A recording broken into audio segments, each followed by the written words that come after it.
மீண்டுமாக உங்கள் அனைவரையும் ஆண்டவராய் இயேசு கிறிஸ்துவின் இனிய நாமத்திலே நான் மகிழ்ச்சியை வாழ்த்துகிறேன். கர்த்தர் உங்களோடு இருப்பாராக, உங்களை ஆசீர்வதிப்பாராக. 2 வசனங்களை நாம் இந்த மாலை வேளையிலும் வாசிக்க கேட்போம்.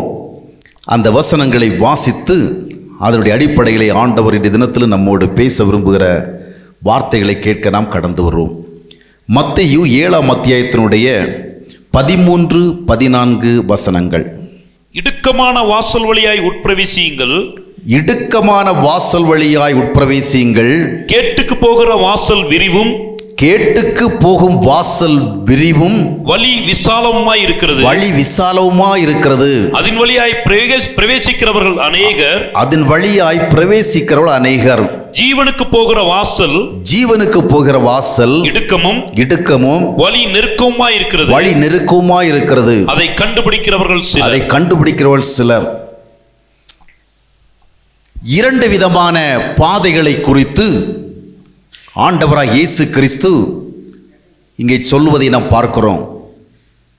2 விதமான வழிகள். அதில் ஒரு வழியினுடைய வாசல் எப்படி இருக்கிறது? மிகவும் விசாலமாக இருக்கிறது. இன்னொரு வழியினுடைய வாசல் மிகவும் அகலம் குறைந்ததாக, இடுக்கமானதாக இருக்கிறது. ஆனால் இந்த 2 வழிகளை குறித்த சில உண்மையான நிலைமைகளையும் ஆண்டவர் சொல்லுகிறார். அந்த விசாலமான வழியிலே செல்லுகிறவர்கள் அநேகர், they are many. அந்த இடுக்கமான வாசல் வழியாக செல்லுகிறவர்கள் மிகவும் குறைவு. ஆனால் அகலமான, விசாலமான, சௌகரியமான அந்த வாசல் வழியாக உட்பிரவேசித்து செல்லுகிறவர்கள் இறுதியில் எங்கே போய் சேர முடியும் என்றால் அழிவை நோக்கி. காரணம் என்ன? that will lead to destruction. அழிவிற்குத்தான் அது வழி நடத்தும். ஆனால் அகலக்குறைவானதும் இடுக்கவுமான அந்த வாசல் வழியாக பிரவேசித்து செல்லுகின்றவர்கள் இறுதியிலே காணப்போவது ஜீவன், ஆசீர்வாதம். மனிதன் எப்பொழுதுமே இப்பொழுது தனக்கு எது எப்படி இருக்கிறது என்று சிந்திக்கிறவன், இறுதியிலே தனக்கு என்ன நடக்கப் போகிறது என்பதை குறித்து யோசிக்காதவன். இப்பொழுது எனக்கு என்ன, நாளை தினத்தை குறித்து நாளை தினம் பார்த்து கொள்ளலாம். இப்பொழுது எனக்கு என்ன கிடைக்கிறது? ஒரு இடத்திற்கு போக வேண்டும் என்றால், ஒரு குறிப்பிட்ட இடத்திற்கு போய் சேர வேண்டுமானால் மனிதன் எப்பொழுதுமே ஒரு எளிதான வழியைத்தான் தேடுவான், இல்லையா? விரைந்து செல்வதற்கான ஒரு வழியைத்தான் தேடுவான். அது மனித இயல்பு. மிகவும் சீக்கிரமாக எந்த வழியில் சென்றால் நாம் போய் சேர வேண்டிய இடத்துக்கு போய் சேர முடியும் என்றுதான் யோசிப்பான். ஆனால் சில நேரங்களில் நடப்பது என்னவென்றால், அவன் விரைந்து சென்று விடலாம் என்று போகிற பாதையை அவன் போய் சேர வேண்டிய இடத்துக்கு போய் சேர முடியாமல் வேறு எங்கோ அவனை கொண்டு போய் விடுகிறது. மும்பாய், கல்கட்டா போன்ற நகரங்களிலே மின்சார ரயில்கள் அதிகமாக ஓடுகிறது. அந்த மின்சார ரயில்களிலே பயணம் செய்கிறவர்கள் ஒரு பிளாட்ஃபார்மிலிருந்து இன்னொரு பிளாட்ஃபார்முக்கு போவதற்காக ஃப்ளைஓவர்ஸ் போடப்பட்டிருக்கு. அதாவது மேம்பாலம் போல ஒரு பிளாட்ஃபார்மிலிருந்து அடுத்த பிளாட்ஃபார்ம் போவதற்கு அவர்கள் அங்கே வழி வைத்திருப்பார்கள். ஆனால் பல பயணிகள் என்ன செய்வார்கள் என்று சொன்னால், அது வழியாக ஏறி சென்றால் நீண்ட நேரமாகும், விரைந்து அடுத்த பிளாட்ஃபார்முக்கு போய் சேர முடியாது என்று சொல்லி அந்த தண்டவாளங்கள் வழியாக என்ன செய்வார்கள்? மிகவும் சீக்கிரமாக சென்று சேருவதற்கு அதை கிராஸ் பண்ணுவார்கள். இவ்விதமாக கிராஸ் பண்ணுகிற பழக்கம் இந்த நகரங்களில் உள்ளவர்களுக்கு அநேகருக்கு உண்டு. மும்பை, கல்கட்டாவில் மட்டுமல்ல, எங்கும் அந்த பழக்கம் உண்டு. ஆனால் அங்கே அதிகம். அப்படி செல்லுகின்ற பொழுது பல நேரங்களிலே அவர்கள் விரைந்து அடுத்த பக்கத்து பிளாட்ஃபார்முக்கு போய்விடலாம் என்று செல்லுவார்கள். அப்படி செல்லுகிறவர்களே சிலர் அந்த பிளாட்ஃபார்முக்கு போய் சேர மாட்டாங்க, இந்த உலகத்தை விட்டே போய் சேர்ந்துருவாங்க. தினமும் மும்பை, கல்கட்டா போன்ற நகரங்களில் டெய்லி ஒரு 25-30 பேராவது என்ன செய்வாங்க? அந்த தண்டவாளங்களை வழியாக, அதாவது பிளாட்ஃபார்மை கடக்க முயற்சிப்பதன் விளைவாக வேகமாக வருகிற ரயில்கள் அடிபட்டு சாவது சர்வசாதாரணமாக நடக்கின்ற காரியம். மனிதன் சௌகரியமான ஒரு பாதையிலேயே நடக்க விரும்புகிறவன், விரைந்து செல்லுகிற பாதை வழியாக நடக்க விரும்புகிறவன். ஆனால் அதனுடைய முடிவுகள் பல நேரங்களிலும் அவன் எதிர்பாராத வேதனையான முடிவுகளாக இருக்கிறது.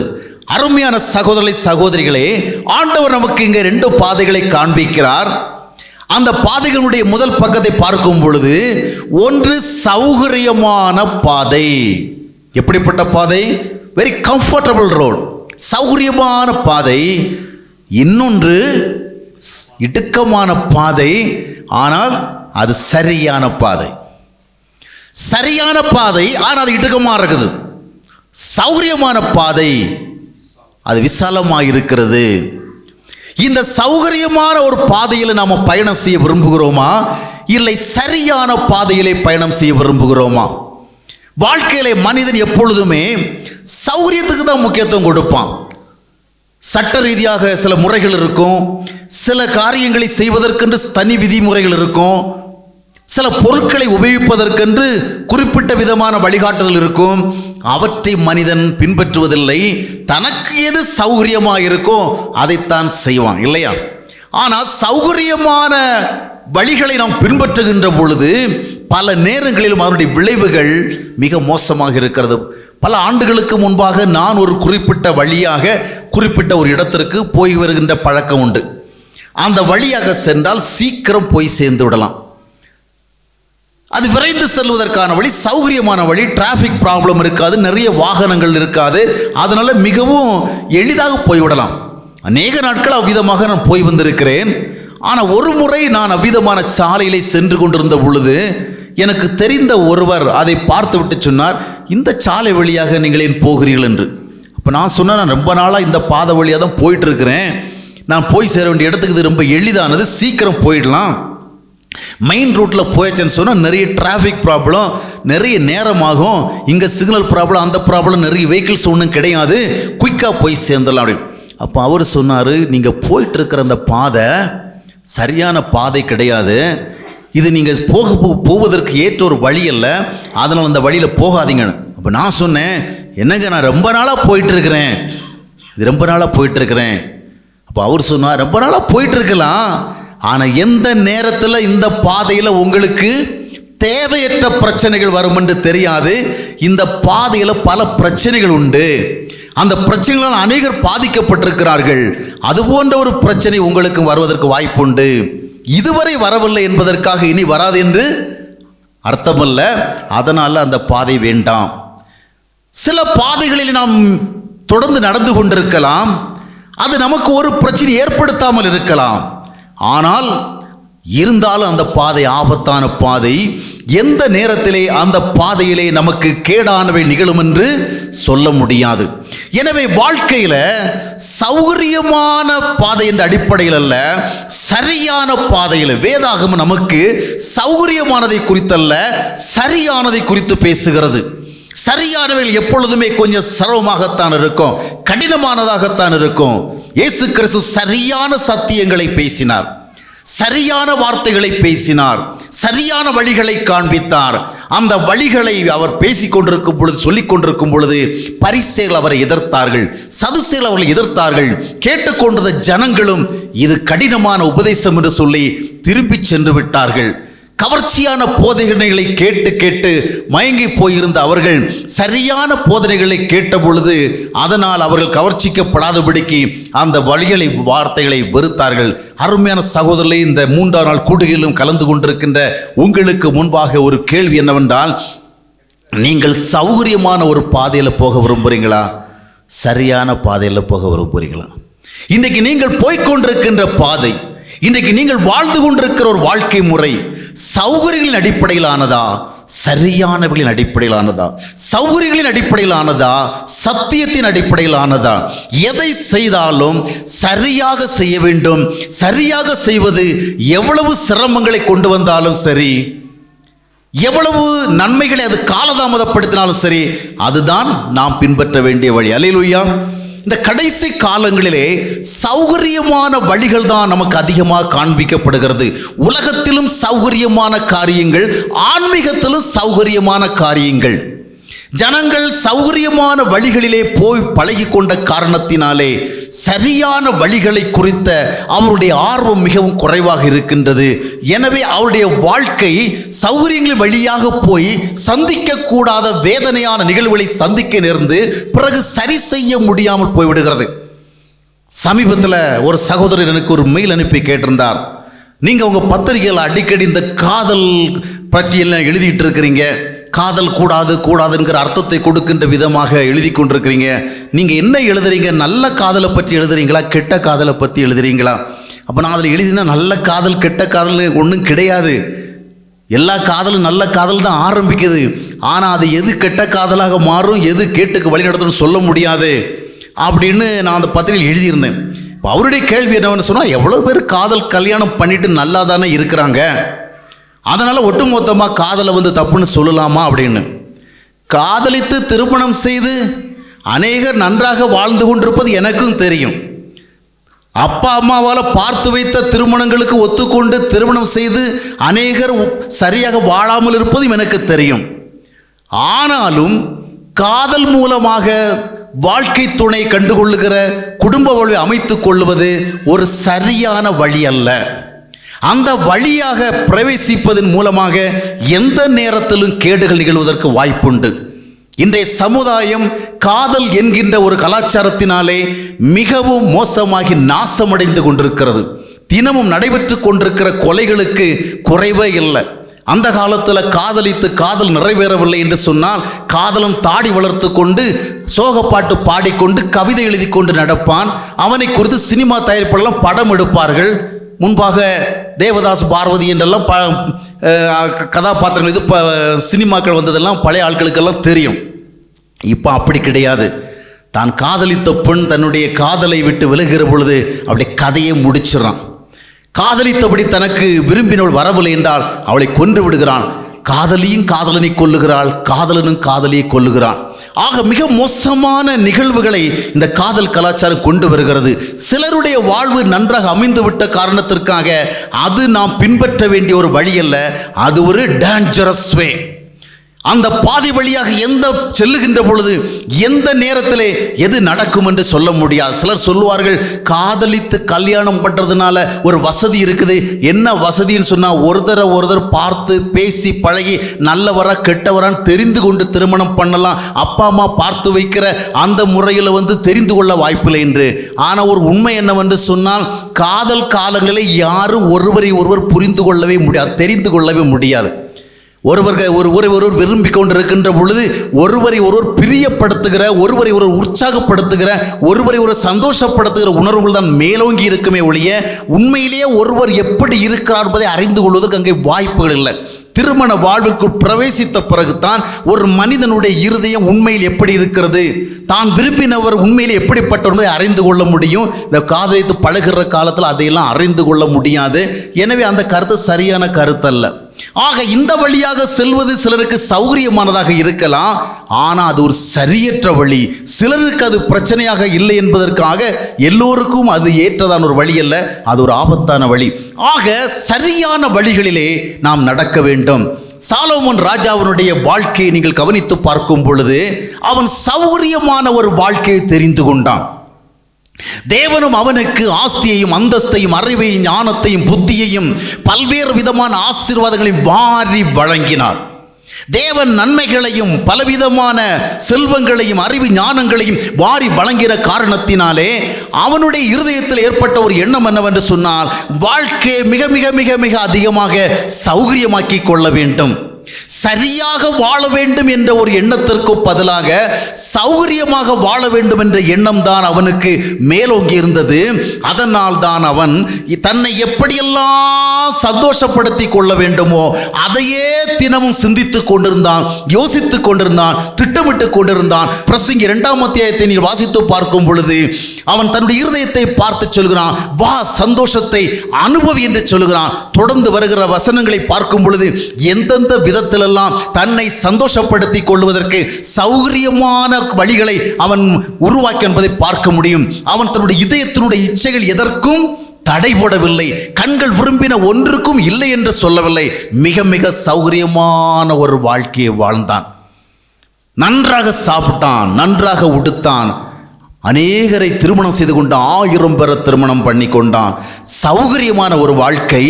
ஆனால் அந்த சௌகரியமான வாழ்க்கையின் மத்தியிலே சரியாக வாழ வேண்டும் என்பதை மறந்து போய்விட்டான். ஆண்டவர் அவனுக்கு அதிகமான செல்வங்களை வசதிகளை கொடுத்திருந்த காரணத்தினாலே அதை அனுபவிப்பதுதான் ஆண்டவருக்கு சித்தம் என்று நினைத்து கொண்டான். இன்றைக்கும் அநேகர் அப்படித்தான் நினைக்கிறார்கள். ஆண்டவர் நமக்கு நல்ல வசதிகளை தந்திருக்கிறபடினாலே, செல்வங்களை தந்திருக்கிறபடினாலே நாம் இந்த உலகத்தில் ரொம்ப லக்ஸுரியாக வாழ வேண்டும் என்பதுதான் தேவனுடைய சித்தம். அருமையானவர்களே, ஆண்டவர் நமக்கு மிக மிக சௌகரியங்களையும் மிக மிக சுகபோகத்திற்குரிய சூழலை தந்திருந்தாலும் கூட நாம் ஒரு சரியான பாதையை தெரிந்து கொண்டுதான் வாழ வேண்டும். அல்லேலூயா. உபாகமத் புஸ்தகத்திலேயே ராஜாக்கள் ஆட்சிக்கு வருகின்ற பொழுது அவர்கள் என்ன செய்ய வேண்டும் என்பதை குறித்ததான சரியான அறிவுகள் கொடுக்கப்பட்டிருந்தது. அவன் என்ன பண்ணக்கூடாது, எகிப்துல போய் அநேக குதிரைகளை வாங்கி சேர்த்து கொள்ளக்கூடாது. அவன் அநேக பெண்களை திருமணம் செய்யக்கூடாது. அவன் வெள்ளியும் பொன்னையும் வாங்கி குவிக்கக்கூடாது. அவன் ஒரு நியாயப்பிரமாணத்தினுடைய பிரதி எடுத்து வைத்து அதில் எழுதப்பட்டிருக்கிறபடி எப்படி வாழ வேண்டும் என்பதில் கவனமாக இருக்கணும். இதெல்லாம் மோசையினுடைய காலத்திலேயே ராஜாக்கள் முறை வருவதற்கு முன்பாகவே தேவன் பின்னாட்களிலே ராஜாக்களுடைய முறைதான் வரப்போகிறதை முன்னறிந்து அந்த ராஜாக்கள் மக்களை ஆளுகிற அந்த அதிபதிகள் எப்படி நடந்து கொள்ள வேண்டும் என்று விதிமுறைகள் வைத்தார். வெள்ளியும் பொன்னும் திரளாக சேர்த்து கொள்வதற்கு வசதிகள் இருந்தாலும் அதை செய்யக்கூடாது. ஏராளம் குதிரைகளை வாங்குவதற்கு வசதி இருந்தாலும் எகிப்திற்கு போய் அதை வாங்கக்கூடாது. அநேக பெண்களை திருமணம் செய்து கொள்வதற்கு வசதி இருந்தாலும் அப்படி செய்யக்கூடாது. பொதுவான ஆலோசனைகளை உபாகமம் புஸ்தகத்தின் மூலமாக தேவன் மோசேயின் வழியாக வழங்கினார். இந்த சாலோமன் ஆட்சிக்கு வந்த பிறகு தன்னுடைய சூழ்நிலைகளை பார்க்கிறான். ஆண்டவர் தனக்கு அபரிதமான அறிவை கொடுத்திருக்கிறார், ஞானத்தை கொடுத்திருக்கிறார். அந்த அறிவை ஞானத்தை உபயோகித்து நீதிமொழிகளை மிகுதியாக எழுதினான். மனிதன் எப்படி எப்படி வாழ வேண்டும் என்பதை குறித்து தேவன் கொடுத்த அந்த மூளை அறிவின் மூலமாக அவன் அதிகமான காரியங்களை எழுதினான். கவிதைகளை எழுதினான், கட்டுரைகளை எழுதினான். ஒவ்வொரு பொருட்களையும் பார்த்து அதனை அவன் வர்ணித்து கொண்டிருந்தான். வாழ்க்கை மிக மிக சுகபோகமாக வாழ்வதுதான் அவசியம் என்று சொல்லி அதை செய்து கொண்டிருந்தான். அதன் மத்தியில் அவன் மறந்துவிட்ட காரியம் என்ன? ஒன்று ராஜாக்கள் 10ஆம் அத்தியாயத்தை நீங்கள் வாசித்து பார்க்கும் பொழுது அங்கே என்ன பார்ப்பீர்கள் என்று சொன்னால், அவனுக்கு எவ்வளவெல்லாம் செல்வங்கள் சேர்ந்து வசதிகள் சேர்ந்து என்பதை பார்க்க முடியும். வெள்ளியும் பொன்னையும் வாங்கி குவித்தான். அவனுடைய நாட்களில் வெள்ளி எல்லாம் ஒரு பொருளை போலவே கருதப்படவில்லை, கற்களை போல் குறிக்கப்பட்டிருந்தது. ஆனால் எப்படியெல்லாம் செய்யக்கூடாது அப்படிலாம் அவன் செய்தான். அதனுடைய விளைவு என்ன சொல்லுங்க? இறுதியில் என்ன சொன்னான்? இவ்வளவெல்லாம் அனுபவிப்பதற்கு வாய்ப்பினை பெற்றிருந்த அந்த சாலோமன் இறுதியிலே சொன்னான், மாயை மாயை, எல்லாம் மாயை, எல்லாமே எனக்கு மனதுக்கு சஞ்சலத்தை தான் கொண்டு வந்தது, எதிலுமே ஒன்றுமில்லை. நான் சேர்த்த செல்வங்களிலே, நான் மணந்த திருமண வாழ்வுகளிலே, நான் அடைந்த இன்பங்களிலே எதிலுமே ஒன்றுமில்லை என்று சொன்னான். எனவேதான் பிரசங்கி 2ஆம் அத்தியாயம் 17ஆம் வசனத்திலே நான் அந்த ஜீவனை வாழ்வே வெறுத்தேன் என்று சொன்னான். காரணம் என்னவென்றால், சரியாக வாழ்வதற்கான ஒரு வழியை தெரிந்து கொள்ள வேண்டியவன் சௌகரியமாக வாழ்வதிலேயே குறியாக இருந்தான். அதனுடைய விளைவாக அவனுடைய வாழ்க்கை இறுதியிலே கசப்பானதாக மாறினது. ஆம் அருமையானவர்களே, வசதியான சூழ்நிலைகள் இருந்தாலும் கூட நாம் வாழ்க்கை எப்படி வாழ வேண்டும் அப்படித்தான் வாழ வேண்டும். இன்றைய நாட்களிலே ஆன்மீக நிலைகளிலும் கூட இது போன்ற ஒரு சிந்தனை தான் பரவி கொண்டிருக்கின்றது. பல தேவ ஊழியர்களும் கூட, பல போதகர்களும் கூட ஜனங்கள் மத்தியிலே பிரசங்கிக்கின்ற வார்த்தைகளை கேட்கும் பொழுது வேதத்தினுடைய உண்மையான சத்தியங்களை அறியாதபடிக்கு இவர்கள் எவ்வளவாய் அறியாமை இருளுக்குள் இருக்கிறார்கள் புரிந்து கொள்ள முடிகிறது. அவர்கள் சொல்லிக் கொடுக்கிறார்கள், நீங்கள் ஆபிரகாமை போல செல்வ சீமான்களாக இருக்க வேண்டும், உங்களிடத்தில் தான் நிறைய தங்கம் இருக்க வேண்டும், உங்களிடத்தில் தான் நிறைய வெள்ளி இருக்க வேண்டும், நீங்கள் தான் அந்த உலக வாழ்க்கையில் ரொம்ப அனுபவிக்கணும், எல்லாரை விட நீங்கள் தான் நல்லா ட்ரெஸ் பண்ண வேண்டும், எல்லாரை விட நீங்கள் தான் நல்லா சாப்பிடணும், எல்லாரை விட உங்களுக்கு நிறைய பொருட்கள் இருக்கணும், ஏன்னா நீங்கள் ராஜாவுடைய பிள்ளைகள். அப்படி சொல்லி கொடுக்கிறார்கள். ஆனால் ஆபிரகாம் செல்வச்சீமானாக இருந்தான். அப்படி செல்வச்சீமானாக இருந்த ஆபிரகாம் தனக்கென்று ஒரு மிக சௌகரியமான வாழ்க்கையை அமைத்துக் கொள்ளவில்லை என்பதை வேதம் சொல்லுகிறது. எபிரேயர் 11ஆம் அத்தியாயத்தினுடைய 9ஆம் வசனத்தை வாசித்து பார்க்கும் பொழுது அவன் தன்னுடைய பிள்ளைகளோடு கூடாரங்களிலே குடியிருந்தான். மாளிகையில் அல்ல, மாட மாளிகையில் அல்ல, அரண்மனை போன்ற ஒரு சூழ்நிலையில் அல்ல, குடிசையிலே கூடாரங்களை போட்டு வாழ்ந்தான். ஏனென்றால் அடுத்த வசனத்திலே பதில் சொல்லப்பட்டிருக்கிறது, அவன் தேவனால் கட்டி எழுப்பப்பட்ட அந்த உண்மையான நகரத்திற்காக காத்து கொண்டிருந்தான். தேவனுடைய நகரத்திற்காக காத்து கொண்டிருந்தான். ஆபிரகாமுடைய செல்வ செழிப்பை குறித்து இன்றைக்கு பார்த்து இதுபோல்தான் நாமும் வாழ வேண்டும் என்று போதிக்கின்ற போதகர்கள் அந்த ஆபிரகாமுடைய வாழ்க்கை முறையை குறித்து யோசிக்கவில்லை. இந்த நாட்களை சௌகரியமானது ஒரு ஆன்மீக முறைதான் சொல்லிக் கொடுக்கப்படுகின்றது. அருமையானவர்களே, ஆபிரகாமை போல நமக்கு செல்வம் செழிப்பு இருந்தாலும் கூட நாம் தெரிந்து கொள்ள வேண்டிய பாதை எப்படிப்பட்ட பாதை? ஆண்டவர் என்ன சொன்னார்? இடுக்கமான வாசல் வழியாக பிரவேசியுங்கள். விசாலமான ஒரு வாசல் இருக்கிறது என்பதற்காக அதற்குள்ளே பிரவேசிக்காதிருங்கள். அதனுடைய முடிவு அழிவு. ஆண்டவர் ஏதோ நமக்கு வசதிகளையும் வாய்ப்புகளையும் தந்திருக்கிறான்றபடினாலே நாம் அதை அதிகமாக அனுபவிப்பதன் ஆண்டோடைய சித்தம் என்று சொல்லிவிட முடியாது. நன்றாக சாப்பிடுவது தவறல்ல, நன்றாக உடுப்பது தவறல்ல, நல்ல ஒரு வீட்டிலே வாழ்வது தவறல்ல, நல்ல ஒரு வாகனத்தை நாம் உபயோகிப்பது தவறல்ல. ஆனால் அதுவே ஆடம்பரமாக மாறிவிடக்கூடாது. நான் ஒரு முறை ஒரு ரயிலிலே பயணம் செய்வதற்காக சென்றிருந்த பொழுது நான் ரிசர்வ் பண்ண சென்றிருந்த பொழுது எனக்கு வெயிட்டிங் லிஸ்ட்டில் தான் டிக்கெட் கிடைத்தது. கன்ஃபார்ம் ஆகிவிடும் என்ற நம்பிக்கையில் நான் கடைசியில் பிரயாணத்துக்கு சென்றேன். அங்கு சென்று பார்த்த பொழுது வெயிட்டிங் லிஸ்ட்டு டிக்கெட் கன்ஃபார்ம் ஆகலை. அப்பொழுது நான் அதே ரயிலில் இன்னொரு நண்பரை சந்திக்க இருந்தது. அந்த நண்பரை சந்திக்க இருந்தோடனே அவர் சொன்னார், இப்போ ஏசி கோச்சில் உங்களுக்கு ஒரு சீட் இருக்குது, அதுக்கு நீங்கள் கொஞ்சம் பணம் கொடுத்தா கிடைச்சிரும், அது நிறைய பெரிய தொகை கொடுக்கணும். அப்போ நான் சொன்னேன், இன்னும் 6 மணி நேரம் தான் நான் அந்த ட்ரெயினில் ட்ராவல் பண்ணணும், 6 மணி நேரம் தாண்டிடுச்சுன்னு சொன்னால் நான் இறங்கிடுவேன், அதுக்கு போய் இவ்வளோ பெரிய தொகையை கட்டுறது எனக்கு கஷ்டமாக இருக்குன்னு. உடனே அவர் சொன்னார், என்னங்க இப்படி சொல்கிறீங்க, நீங்கள் ராஜா வீட்டு பிள்ளை, நீங்கள் தான் அந்த ஏசி கோச்சிலே போகணும், நீங்கள் ஏன் இப்படி யோசிக்கிறீங்க அப்படின்னு. அப்போ அவருக்கு நான் உடனடியாக பதிலை சொல்ல முடியல. அப்போ நான் சொன்னேன், பரவாயில்ல, ஒரு 6 மணி நேரத்தை நான் கொஞ்சம் அட்ஜஸ்ட் பண்ணிவிட்டு போயிடுறேன், அப்போ ஒரு பெரிய தொகை என்ன செஞ்சிடலாம், மிச்சப்படுத்திடலாம். அவர் திரும்ப சொன்னார், நீங்கள் அதிலே போயிருக்கலாம், இவ்வளோ பெரிய அமௌண்ட்டை இந்த அமௌண்ட்டுக்கு நீங்கள் இப்போ யோசிக்கிறீங்களே அப்படின்னு சொல்லிட்டு. அப்போ நான் யோசித்து பார்த்தேன், ராஜா வீட்டு பிள்ளை குறித்து இப்படி இவர் சொல்கிறாரு, அந்த ராஜாவே இந்த பூமியில் வந்தவரை எப்படி வாழ்ந்தார்? அந்த ராஜாவே ராஜ அரண்மனையில் பிறந்தார், ஒரு சாதாரணமான ஒரு ஏழையினுடைய வீட்டில் பிறந்தார். ராஜாவுடைய பிள்ளை குறித்து இப்படி சொல்லுகின்ற பொழுது அந்த ராஜாவுடைய வாழ்க்கை முறை என்ன? இதை அநேகர் என்ன செய்யவில்லை, சிந்திப்பதில்லை. அதற்காக நாம் சன்னியாசிகளைப் போல வாழ வேண்டும் என்று அர்த்தம் அல்ல. சிலர் ஒரு ஊழியக்காரர் ஒரு நல்ல சட்டை போட்டாலே போதும், அப்படியே உத்து கவனிப்பாங்க. ஏன்னா ஊழியக்காரன் இப்படி ஒரு சட்டை போடலாமா? ஊழியக்காரன் ஒரு வாகனத்தில் போனால் உடனே பார்ப்பாங்க, பாத்தியா இவரும் வாங்கிட்டார் வாகனம், இவராக கொஞ்சம் நல்லவராக இருப்பார் நினைச்சோம், இவரும் என்ன பண்ணிட்டாரு, வாகனம் வாங்கிட்டார். ஊழியக்காரர் ஒரு நல்ல வீட்டில் இருந்தால் உடனே யோசிப்பாங்க, இவருக்கெல்லாம் இவ்வளோ பெரிய ஒரு வீடு தேவையான. ஒரு நல்ல வீட்டில் வாழ்கிறதோ ஒரு நல்ல வாகனத்தில் போகிறதோ தவறு கிடையாது. அவசியமான காரியங்களுக்கு நமக்கு சில வசதிகள் இருப்பது தவறல்ல. ஆனால் அதுவே ஆடம்பரம் என்ற நிலைக்கு என்ன செய்யக்கூடாது, கடந்து செல்லக்கூடாது.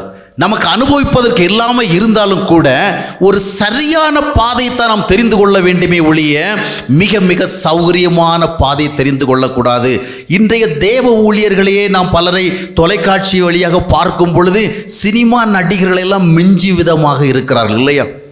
அவர்களுடைய தோற்றங்களும் அவர்களுடைய நடைமுறைகளை பார்க்கும் பொழுது சினிமா நடிகர்களெல்லாம் இவர்களை பார்த்துத்தான் அவர்களுக்கென்று ஒரு தோற்றத்தை உருவாக்க வேண்டிய தேவை இருக்கிறது. அந்த அளவிற்கு காலம் மாறி போய்விட்டது. காரணம் கேட்டால் சொல்லுகிறார்கள், நாம தான் இந்த உலகத்திலே ரொம்பவும் லக்ஸுரியாக வாழணும், எல்லா லக்ஸுரிகளோடு இந்த உலகத்தில் போய் வாழ்ந்து முடிச்சிட்டோம்னு சொன்னால் அங்கே போய் ஒன்றுமே இருக்காது இல்லையா? அங்கே போய் ஒன்றுமே இருக்காது. நாம் அநேக பாடுகள் வழியாகத்தான் தேவனுடைய ராஜ்யத்திற்கு செல்ல வேண்டும் என்று அப்போஸ்தலன் பவுல் சொல்லியிருக்கிறார். எனவே எதை சொல்லி வருகிறேன் என்றால், நாம் சௌரியமான சூழ்நிலையில் வைக்கப்பட்டாலும் கூட ஒரு சரியான வழியை நாம் தெரிந்து கொள்ள வேண்டும். சாலோமன் தன்னுடைய வாழ்வில் சௌகரியமான வழியை தெரிந்து கொண்டான்.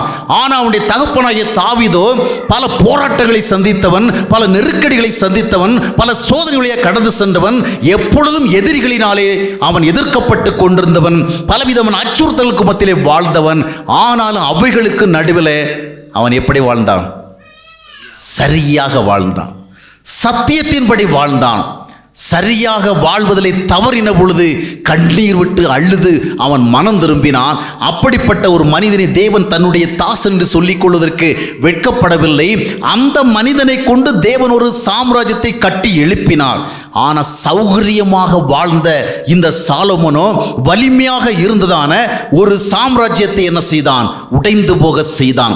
சௌகரியமான வாழ்க்கை உடைவுகளைத்தான் உருவாக்கும்.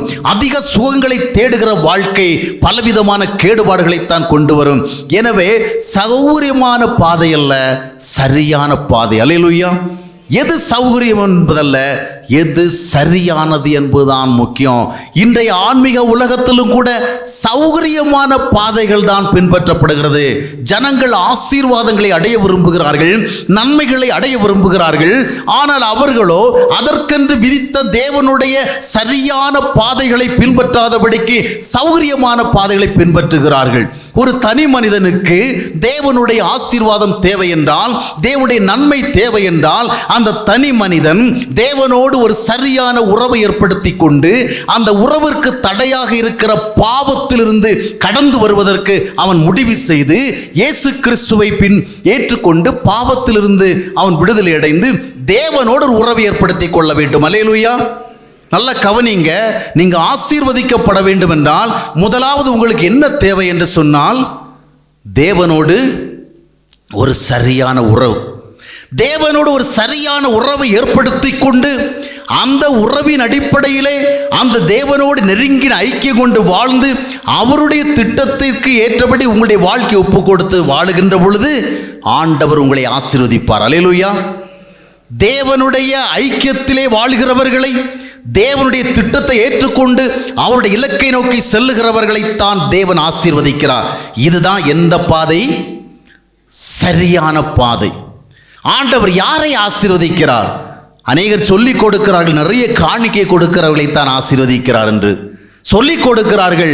அதிகமாக ஜெபிக்கிறவர்களைத்தான் ஆசீர்வதிக்கிறார் என்று சொல்லிக் கொடுக்கிறார்கள். அதிகமாக உபவாசிக்கிறவர்கள் தான் ஆசீர்வதிக்கிறார்கள் என்று நான் சொல்லுகிறேன். சத்தியத்தின் அடிப்படையிலே உபவாசங்களும் ஜெபங்களும் ஆராதனைகளும் எல்லாம் நாம் ஆசீர்வதிக்கப்படுவதற்கு அவசியமானவைகள். ஆனால் இவைகளினால் மட்டும் நாம் ஆசீர்வதிக்கப்பட்டு விடுவதில்லை. ஆசீர்வதிக்கப்பட வேண்டும் என்றால் தேவனோடு நமக்கொன்று தனிப்பட்ட ஐக்கியம் இருக்க வேண்டும். அல்லேலூயா. தனிப்பட்ட உறவு இருக்க வேண்டும். அந்த தனிப்பட்ட உறவின் வழியாகத்தான் தேவன் நம்மை ஆசீர்வதிக்க வருகின்றார். ஆசீர்வாதங்களை பெறுகிறோம். ஆபிரகாமை தேவன் ஆசீர்வதித்தார். காரணம் என்னவென்றால் அவன் தேவனோடு ஒரு சரியான உறவை வைத்துக் கொண்டு அந்த உறவின் அடிப்படையில் தேவ ஐக்கியத்தை அனுபவித்து வாழ்ந்தான். அவன் மூலமாக தேவனுடைய திட்டம் நிறைவேறினது. யோசேப்பினுடைய வாழ்வை தேவன் ஆசீர்வதித்தார். காரணம் என்னவென்றால் அவன் தேவனோடு உறவாடி வாழ்ந்தான். அந்த தேவனுடைய திட்டத்திற்கு தன்னுடைய வாழ்க்கையை அர்ப்பணித்து தேவன் காண்பித்த வழியில் நடந்தான். தேவன் அவனை ஆசீர்வதித்தார். இவ்விதமாகத்தான் தேவ மனிதர்கள் ஆசீர்வதிக்கப்பட்டார்கள். அப்போ தேவனால் ஆசீர்வதிக்கப்படுவதற்கு சரியான வழி என்ன? தேவனோடு சரியான ஒரு ஐக்கியம். நான் மெய்யான திராட்சை செடியாக இருக்கிறேன், நீங்கள் எல்லாரும் கொடியாக இருக்கிறீங்க. கொடியும் செடியும் இணைந்திருந்தா செடியில் என்ன வரும்? நிறைய கனிகள் வரும், நிறைய ஆசீர்வாதம் வரும். இதுதான் ஆண்டோடைய முறைமை. ஆனால் இக்காலத்திலே பார்க்கும் பொழுது, ஆன்மீக களத்தை கவனித்து பார்க்கும் பொழுது ஜனங்களுக்கு கவர்ச்சிகரமான விளம்பரங்கள் கொடுக்கப்படுகிறது. உங்களுக்காக நாங்கள் ஜெபிக்கிறோம், எங்களை அணுகினால் நாங்கள் உங்களுக்காக ஜெபிப்போம், உங்களுக்கு பெரிய ஆசீர்வாதங்கள் வரும். இதனுடைய அடிப்படையில் தான் தேசம் எங்கிலும் இப்பொழுது ஏராளமான பங்காளர் திட்டங்கள். நான் தொடர்ந்து இந்த பங்காளர் திட்டத்திற்கு எதிரான காரியங்களை பேசி கொண்டிருக்கிறேன். காரணம் என்னவென்று சொன்னால், ஏதோ ஒரு திட்டத்தை குறை சொல்லுவதோ ஏதோ ஒரு ஊழியத்தை விமர்சிப்பதோ அல்ல. வேதத்தில் சொல்லப்படாத, வேதத்திற்கு முரண்பாடான ஒரு காரியமாக அது இருக்கிறபடினாலே அநேகருடைய சரியான ஆசீர்வாத வாழ்விற்கு அதுவே தடைக்கல்லாக இருக்கிறபடினாலே பங்காளர் திட்டங்கள் என்று சொல்லப்படுகிறதான இந்த கவர்ச்சி திட்டங்களை நான் தவறு என்று சொல்கிறேன். காரணம் என்னவென்றால் இதில் வேத அடிப்படை இல்லவே இல்லை. மனிதன் ஆசீர்வதிக்கப்படுவதற்கு வழி தேவனோடு அவன் நெருங்கின உறவு வைத்து தேவனுடைய திட்டத்தை நிறைவேற்ற ஒப்பு கொடுத்து வாழ்வுதான். ஆனால் கவர்ச்சிகரமான வழிகள், எங்களுடைய பங்காளர் திட்டத்தில் இணைந்து கொண்டு ஒரு குறிப்பிட்ட கட்டணத்தை செலுத்தினால் நாங்கள் உங்களுக்காக இரவும் பகலும் ஜெபிப்போம், அப்பொழுது உங்களுடைய வாழ்வு ஆசீர்வதிக்கப்படும் என்று. இது ஒரு கவர்ச்சிகரமான திட்டம். இந்த விதமான திட்டங்களுக்கு வேதத்தில் எங்குமே இடமில்லை. நமக்கு ஆசீர்வாதம் வேணும்னா நாம் என்ன செய்யணும்? ஜெபம் பண்ணணும். ஆண்டவர் என்ன சொன்னார்? என்னை நோக்கி கூப்பிடுங்கள், அப்படி தான் சொன்னார் இல்லையா? ஏதோ ஒரு தேவ ஊழியரை நோக்கி கூப்பிடுங்கள் சொல்லலை. தேவ ஊழியர் எதற்காக நமக்கு இருக்கிறாங்கன்னா, அவங்க நமக்கு ஆசீர்வாத ஏஜென்ட்டுகள் அல்ல. அவங்களே ஜெபம் பண்ணி அவங்களே உபவாசம் இருந்து எல்லா ஆசீர்வாதங்களும் நமக்கு கொண்டாந்து தந்துவிட முடியாது. நிறைய விசுவாசிகளுடைய வாழ்க்கை ஊழியர்களை சார்ந்த வாழ்க்கையாக இருக்கிறது. ஊழியர்கள் யாரை அவர்கள் காண்பிக்கின்றார்கள்? கர்த்தரை காண்பிக்கிறாங்க. ஆண்டவர்கிட்ட போங்க, இந்த வழியாக நடந்து ஆண்டவர்கிட்ட போனீங்கன்னு சொன்னால், இந்த விதமாக செயல்பட்டு நீங்கள் கர்த்தரோடு ஒரு ஐக்கியத்தை உருவாக்கி கொண்டீங்கன்னா ஆண்டவர் உங்களை ஆசீர்வதிப்பார். இதுதான் ஊழியர்களுடைய வேலை. நீங்கள் எங்ககிட்ட வாங்க, நாங்கள் உங்களுக்காக ஜெபம் பண்ணுவோம், உங்களுக்காக உபவாசம் இருப்போம், அப்போ உங்களுடைய எல்லா பிரச்சனைகள் நீங்கிடும் என்று எந்த ஊழியக்காரும் வாக்குறுதி கொடுக்க முடியாது. கர்த்தரை காண்பிக்கிற வேலை தான் ஊழியக்காரனுடைய வேலை. சரியா தவறா? கர்த்தரை காண்பிக்கிறதான் வேலை. கர்த்தருடைய ஆசீர்வாதங்களுக்கு யாரும் தனிப்பட்ட ஏஜென்ட்டுகள் அல்ல. ஆண்டவர் இரவில் கனவுல தோன்றி இந்த திட்டத்தை கொடுத்தார், அந்த திட்டத்தை கொடுத்தாருன்னு எங்கு பார்த்தாலும் ஏராளமான பங்காளர் திட்டங்கள். இவைகளெல்லாம் சரியான ஃப்ராட் திட்டங்கள். இவைகள் ஜனங்களுடைய வருமானத்தின் ஒரு பகுதியை வித்தியாசமான ஒரு வழியிலே வலுக்கட்டாயமாக பெற்றுக்கொள்ளுகிற வழிகள். இதனால் அநேகர் தேவனோடு தனிப்பட்ட முறையிலே அவரை தேடுவதற்கு பதிலாக ஊழியர்களையே தேடி செல்கிற நிலைமை ஏற்படுகிறது. ஊழிய ஸ்தாபனங்களையே நம்பி இருக்கிற நிலைமை ஏற்படுகிறது. தங்களுடைய ஒவ்வொரு தேவைகளுக்கும் அவர்கள் தேவனை தேடாதபடிக்கு தேவ ஊழியர்களை தேடுகிறார்கள்.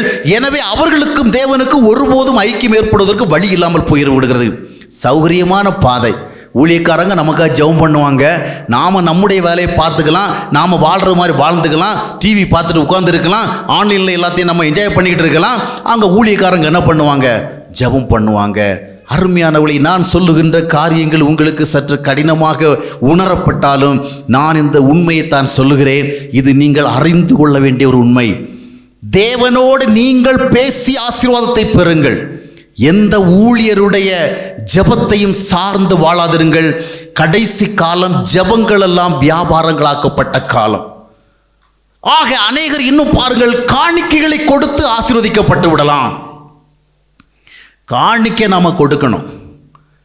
ஆண்டவர் நம்மை ஆசீர்வதிக்கிறார், நாம் அவருக்கு காணிக்கை கொடுக்கணும். நாம் தேவனுடைய பிள்ளைகளாக இருந்தால் அந்த தேவனுடைய திட்டங்களுக்கெல்லாம் நாம் தாராளமாக கொடுக்க வேண்டும். ஆனால் காணிக்கை என்பது கடவுளுடைய ஆசீர்வாதத்தை பெறுவதற்கான ஒரு விலை அல்ல. அது விலையாக இருக்கும் என்று அது வியாபாரமாகிவிடும்.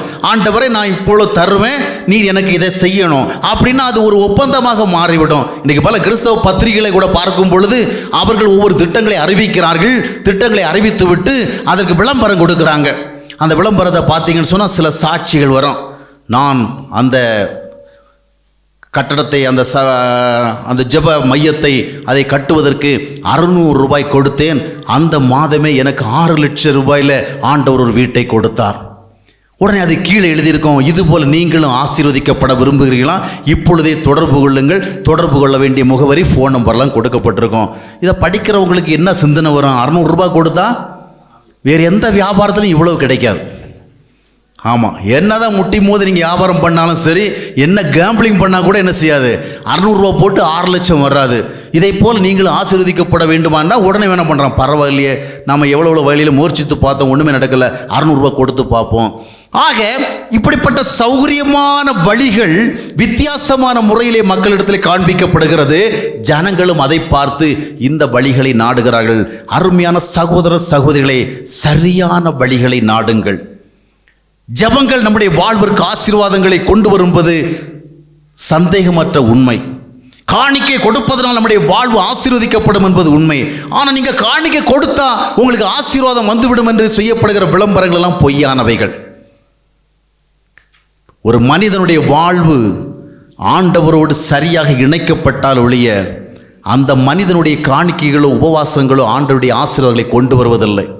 இன்றைக்கி அநேகர் மல்கியா தீர்க்கதரிசன புஸ்தகம் 3ஆம் அத்தியாயம் 10ஆம் வசனத்தை தான் அடிக்கடி சுட்டி காட்டுவாங்க இல்லையா? நீ கொடுத்து பாரு, ஆண்டவர் உன்னை ஆசீர்வதிக்கிறாரா பாரு அப்படின்னு. கர்த்தரை என்ன பண்ணி பாரு, செக் பண்ணி பாரு, டெஸ்ட் பண்ணி பாரு, கொடுத்து தான் பாரு ஒரு முறை ஆசீர்வதிக்கிறாரா இல்லையா என்று. அந்த ஒரு வசனத்தை தான் ஹைலைட் பண்ணி காமிப்பாங்க. ஆனால் அதே மல்கியா தீர்க்கதரிசியில் எத்தனையோ வசனம் இருக்கு தெரியுமா? முதல் அத்தியாயத்தெல்லாம் விட்டுருவாங்க, 2வது அத்தியாயத்தையும் விட்டுருவாங்க, ஸ்ட்ரெயிட்டாக எங்கே வந்துடுவாங்க? 3வது அத்தியாயம். விசுவாசிகள் காணிக்கைகள் கொடுப்பதற்கு உந்தப்பட வேண்டியது, ஊக்குவிக்கப்பட வேண்டியதும் அவசியம்தான். ஆனால் காணிக்கைகளே கர்த்தருடைய ஆசீர்வாதங்களை கொண்டு வருவதற்கான சரியான வழி, அதான் பிரதானமான வழி என்று காண்பிப்பது தவறு. மல்கியா தீர்க்கதரிசியுடைய புஸ்தகத்தினுடைய 1ஆம் அத்தியாயத்தினுடைய 9, 10வது வசனத்தில் வாஸ்து பார்த்தீங்கன்னு சொன்னால், உங்கள் கையில் இருக்கிற காணிக்கை எனக்கு உகந்தது அல்ல, நீங்கள் கொடுக்கிற காணிக்கையில் எனக்கு பிரியமே இல்லை, அப்படி சொல்லப்பட்டிருக்கிற வார்த்தைகள்லாம் பார்க்க முடியும். மல்கியா தீர்க்கதரிசியுடைய புஸ்தகம் 2ஆம் அத்தியாயத்தினுடைய 11, 12, 13 வசனங்களெல்லாம் வாசித்து பார்த்தீங்கன்னு சொன்னால், நீ என்னதான் செஞ்சாலும் சரி, நீ தேவனுடைய ஆலயத்து வாசலை காக்கிறவனாக இருந்தாலும் சரி, நீ காணிக்கை கொடுக்கிறவனாக இருந்தாலும் சரி, கர்த்தர் உன்னை சங்கரிப்பார் அப்படின்னு சொல்லப்பட்டிருக்கு. ஏன் கர்த்தர் சங்கரிக்கிற காணிக்கை கொடுக்கிறவன? கர்த்தருடைய வார்த்தைகளை மதித்து வாழாமல், தேவனுடைய வழிகளிலே நடவாமல், ஆண்டவருடைய சித்தத்தின்படி செயல்படாமல், ஆண்டவருக்காக என்ன செய்தாலும் அது ஆண்டவருக்கு பிரியமானதல்ல. அதனால தான் ஏசாயா தீர்க்கதரிசி புஸ்தகம் 1ஆம் அத்தியாயத்தினுடைய 13ஆம் வசனத்தை வாசித்து பார்க்கும் பொழுது, இனி வீணான காணிக்கைகளை கொண்டு வர வேண்டாம் அப்படின்னு ஏசாயா தீர்க்கதரிசி மூலமாக தேவன் சொல்லுகிறார். இந்த எங்கேயாவது இப்படிப்பட்ட ஒரு வார்த்தை சொல்லப்படுமா? நீங்கள் சரியாக வாழலைன்னு சொன்னால், நீங்கள் சரியான முறையில் காசு சம்பாதிக்கலைன்னு சொன்னால், நீங்கள் சரியாக உங்களுடைய குடும்பத்தை நடத்தலைன்னு சொன்னால், நீங்கள் சாட்சி வாழ்க்கை வாழவில்லை என்று சொன்னால், நீங்கள் காணிக்கை கொண்டு வராதீங்க என்று சொல்லுகிற எத்தனை ஊழியர்களை நாம் தேசத்தில் பார்க்க முடிகிறது? காணிக்கைகள் மட்டுமே நம்முடைய வாழ்வில் ஆசீர்வாதங்களை கொண்டு வந்து விடுவதில்லை. மல்கியா தீர்க்கதரிசி புஸ்தகம் 3ஆம் அத்தியாயத்தினுடைய 2, 3 வசனங்களை வாசித்து பார்த்தால், காணிக்கை கொடுக்கிறதுக்கே ஆண்டவர் நம்மளை தகுதிப்படுத்தணும், அதற்கு நம்மை புடமுடனும், வெள்ளியை போல பொன்னை போல அப்படி சொல்லப்பட்டிருக்கிற வசனங்கள் சொல்லப்பட்டிருக்கிறது. அப்படின்னு சொன்னா காணிக்கைகளில் முக்கியமானவைகள் எது முக்கியம்? ஏதோ ஒரு ஸ்தாபனத்துக்கோ, ஏதோ ஒரு ஊழியத்திற்கோ, ஏதோ ஒரு மிஷனரி ஸ்தாபனத்திற்கோ காணிக்கைகளை கொடுத்து விடுவதனால அப்படியே ஆண்டவர் நம்முடைய தம்முடைய பண்டகசாலை நம்முடைய வாழ்விற்கு தேவையான எல்லா ஆசீர்வாதங்களையும் கொடுத்து விட மாட்டார். முதலாவது ஆண்டவருக்கு முன்பாக நம்முடைய வாழ்க்கை சரியானதாக இருக்க வேண்டும். அல்லேலூயா. காணிக்கை 2வது, வாழ்க்கை தான் முதலாவது. காயினுடைய கையில் இருந்த காணிக்கையை பார்த்து உடனே ஆண்டவர் அவனை ஆசீர்வதிக்கவில்லை. அவனுடைய இருதயத்தில் இருந்த பொல்லாத சிந்தனைகளை, எண்ணங்களை, நினைவுகளையும் பார்த்து அவனுடைய காணிக்கையை கர்த்தர் நிராகரித்தார். அதற்காக நீங்கள் தயவு செய்து ஊழியங்களுக்கும், ஸ்தாபனங்களுக்கும், சபைகளுக்கும் கொடுத்து கொண்டிருக்கிற காணிக்கைகளை கொடுக்க வேண்டாம் என்று எண்ணி விடாதிருங்கள். நான் செய்கிற போதனை அதுவல்ல.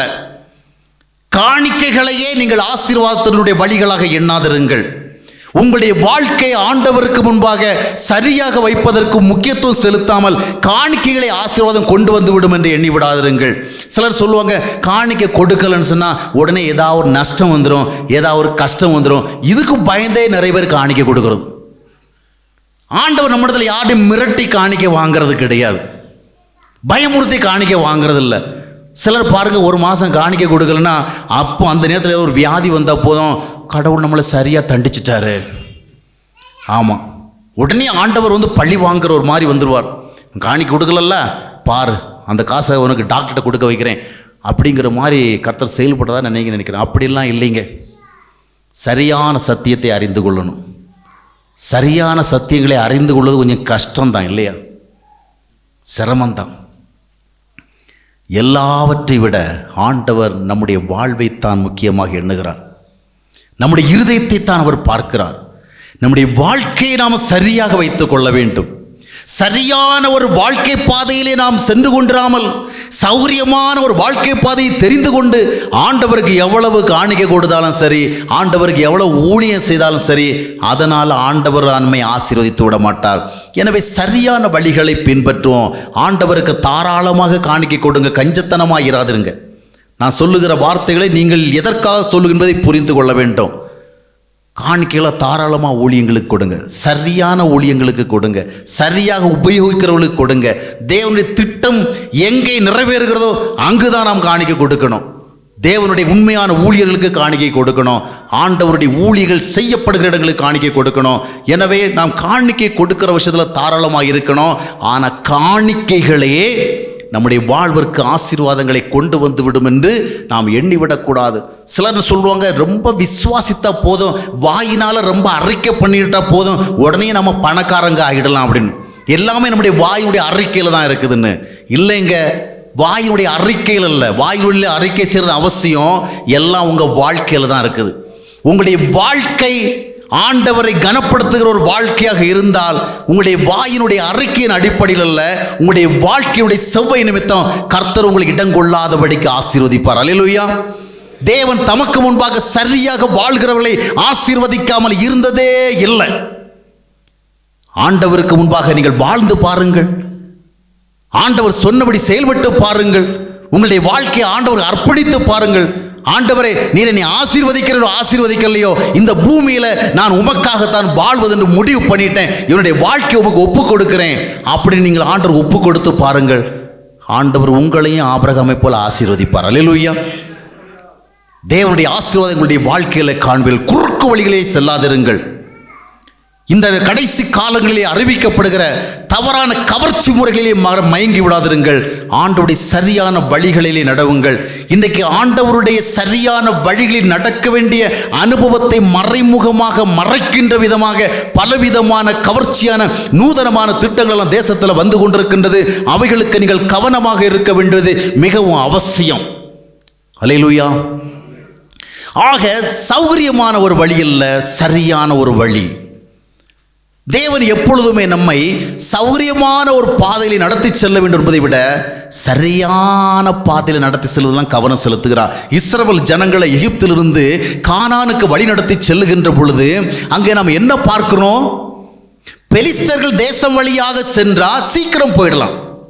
ஆனால் தேவன் சீக்கிரமா போய் சேருகிற அந்த பாதை வழியாக நடத்தாதபடிக்கு செங்கடல் வழியாக அவர்களை சுற்றி போக பண்ணினார் என்று யாத்திராகமம் 13ஆம் அத்தியாயத்தினுடைய 17வது 18வது வசனத்தில் பார்க்கிறோம்.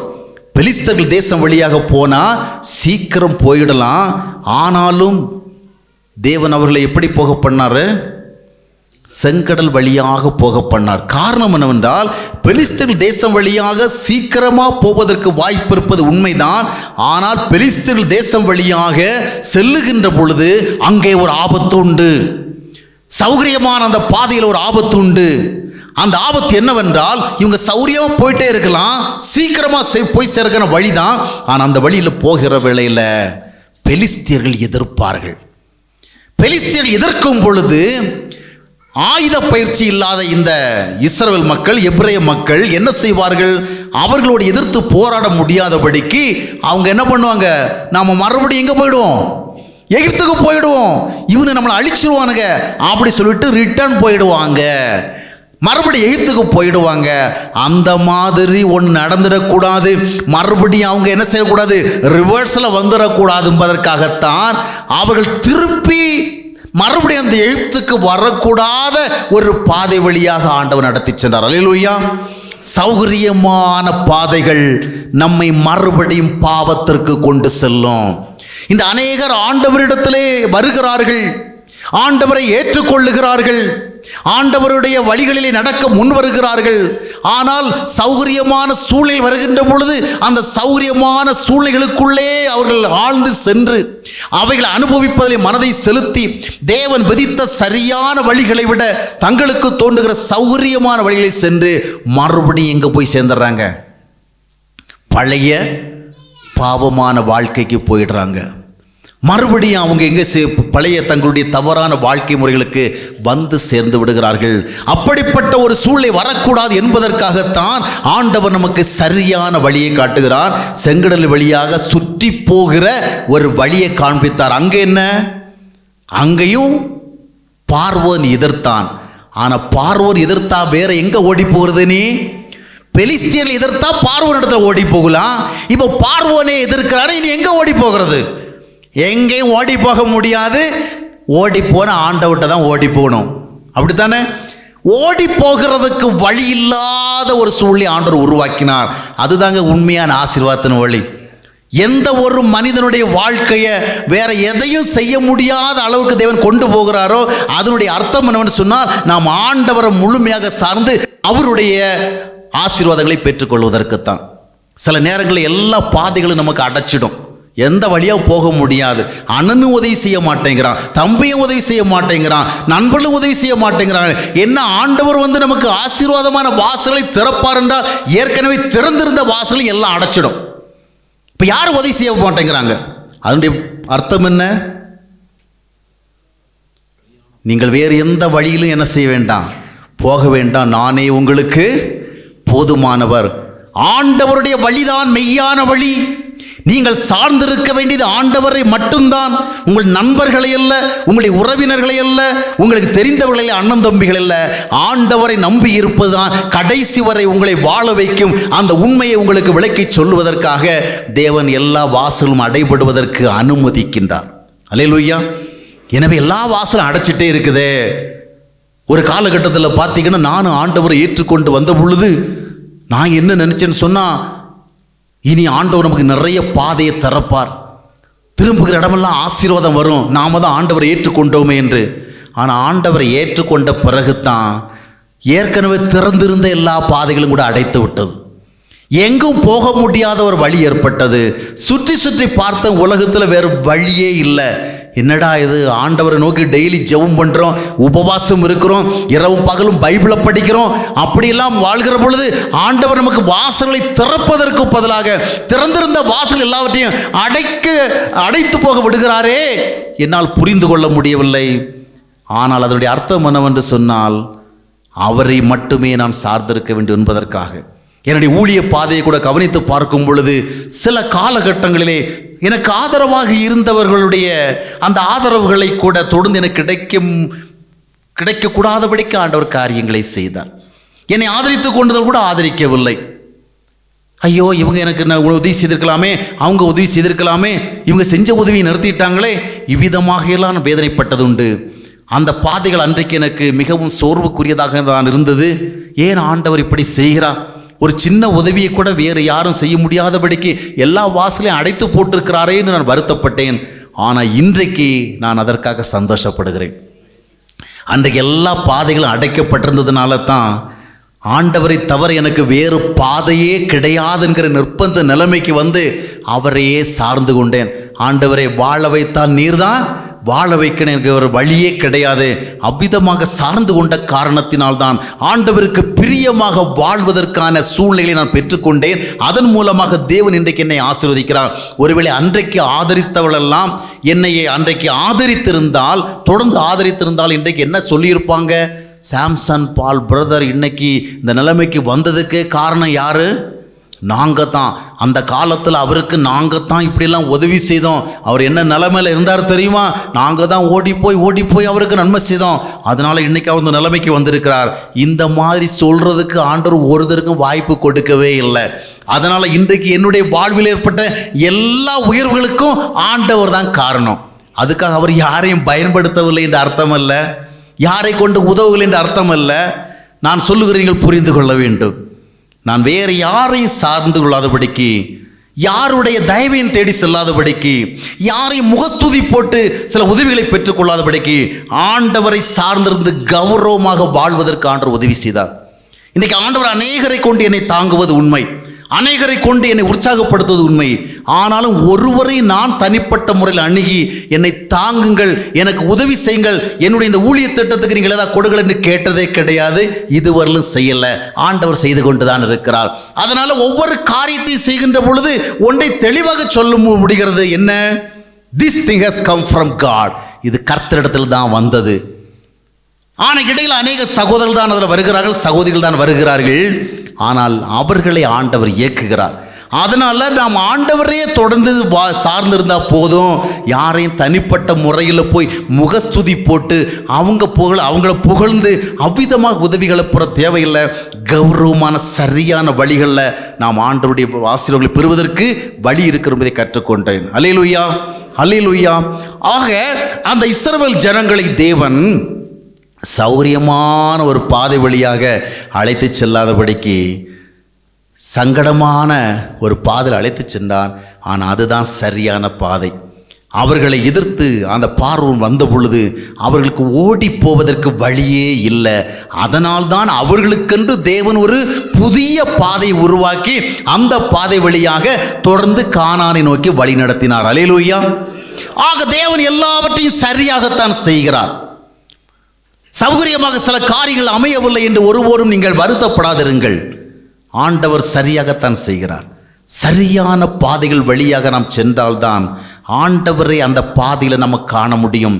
சௌகரியங்கள் அதிகமாகின்ற பொழுது ஆண்டவரை மறந்து விடுவதற்கான வாய்ப்புகள் உண்டு. அது இடுக்கமான பாதையாக இருந்தாலும் கூட அந்த இடுக்கமான பாதையிலே அவர்கள் தேவனுடைய தெளிவான உதவிகளை கண்டார்கள். அக்கினி ஸ்தம்பம் சென்றது, மேக ஸ்தம்பம் சென்றது. அவர்களுக்கு எதிராக வந்த எல்லா தடைகளையும் ஆண்டவர் கடந்து போக வைத்தார். அல்லேலூயா. சரியான பாதைகளிலே தேவனுடைய வழி நடத்துதல் உண்டு. சரியான பாதைகளிலே தேவனுடைய ஆதரவு உண்டு. சரியான பாதைகளிலே தேவனுடைய துணை நமக்கு உண்டு. சௌகரியமான பாதைகளை தெரிந்து கொண்டோம் என்றால் இன்றைக்கு நமக்கு சௌகரியமாக இருக்கலாம், ஆனால் என்றைக்கும் அது சௌகரியமாக இராது. இரண்டாவதாக இந்த பாதையினுடைய இன்னொரு அம்சத்தை குறித்து பார்ப்போம். சௌகரியமான பாதை, ஆனால் இந்த விசாலமான பாதை எப்படிப்பட்டதல்ல, சரியான பாதை இல்லை. சௌகரியமான பாதை, ஆனால் சரியான பாதை இல்லை. சரியான பாதை எது? இடுக்கமான பாதை. ஆபிரகாமுடைய வாழ்க்கையை பாருங்கள். அவன் சௌகரியமான ஒரு பாதை என்பதை விட சரியான ஒரு பாதை என்பதற்குத்தான் முக்கியத்துவம் கொடுத்தான். ஆபிரகாமும் லோத்துவும் ஒன்றாகத்தான் அவர்கள் வாழ்ந்த தேசத்திலிருந்து கானான் தேசத்துக்கு வந்தாங்க. ஆனால் லோத்து, அந்த ஆபிரகாமும் லோத்துடைய முடிவு என்ன, ஆபிரகாமுடைய முடிவு என்ன? ஆபிரகாமுடைய முடிவு எப்படி இருந்தது உங்களுக்கு தெரியாதா?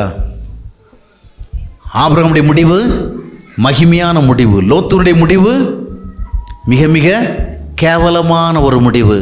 காரணம் என்ன?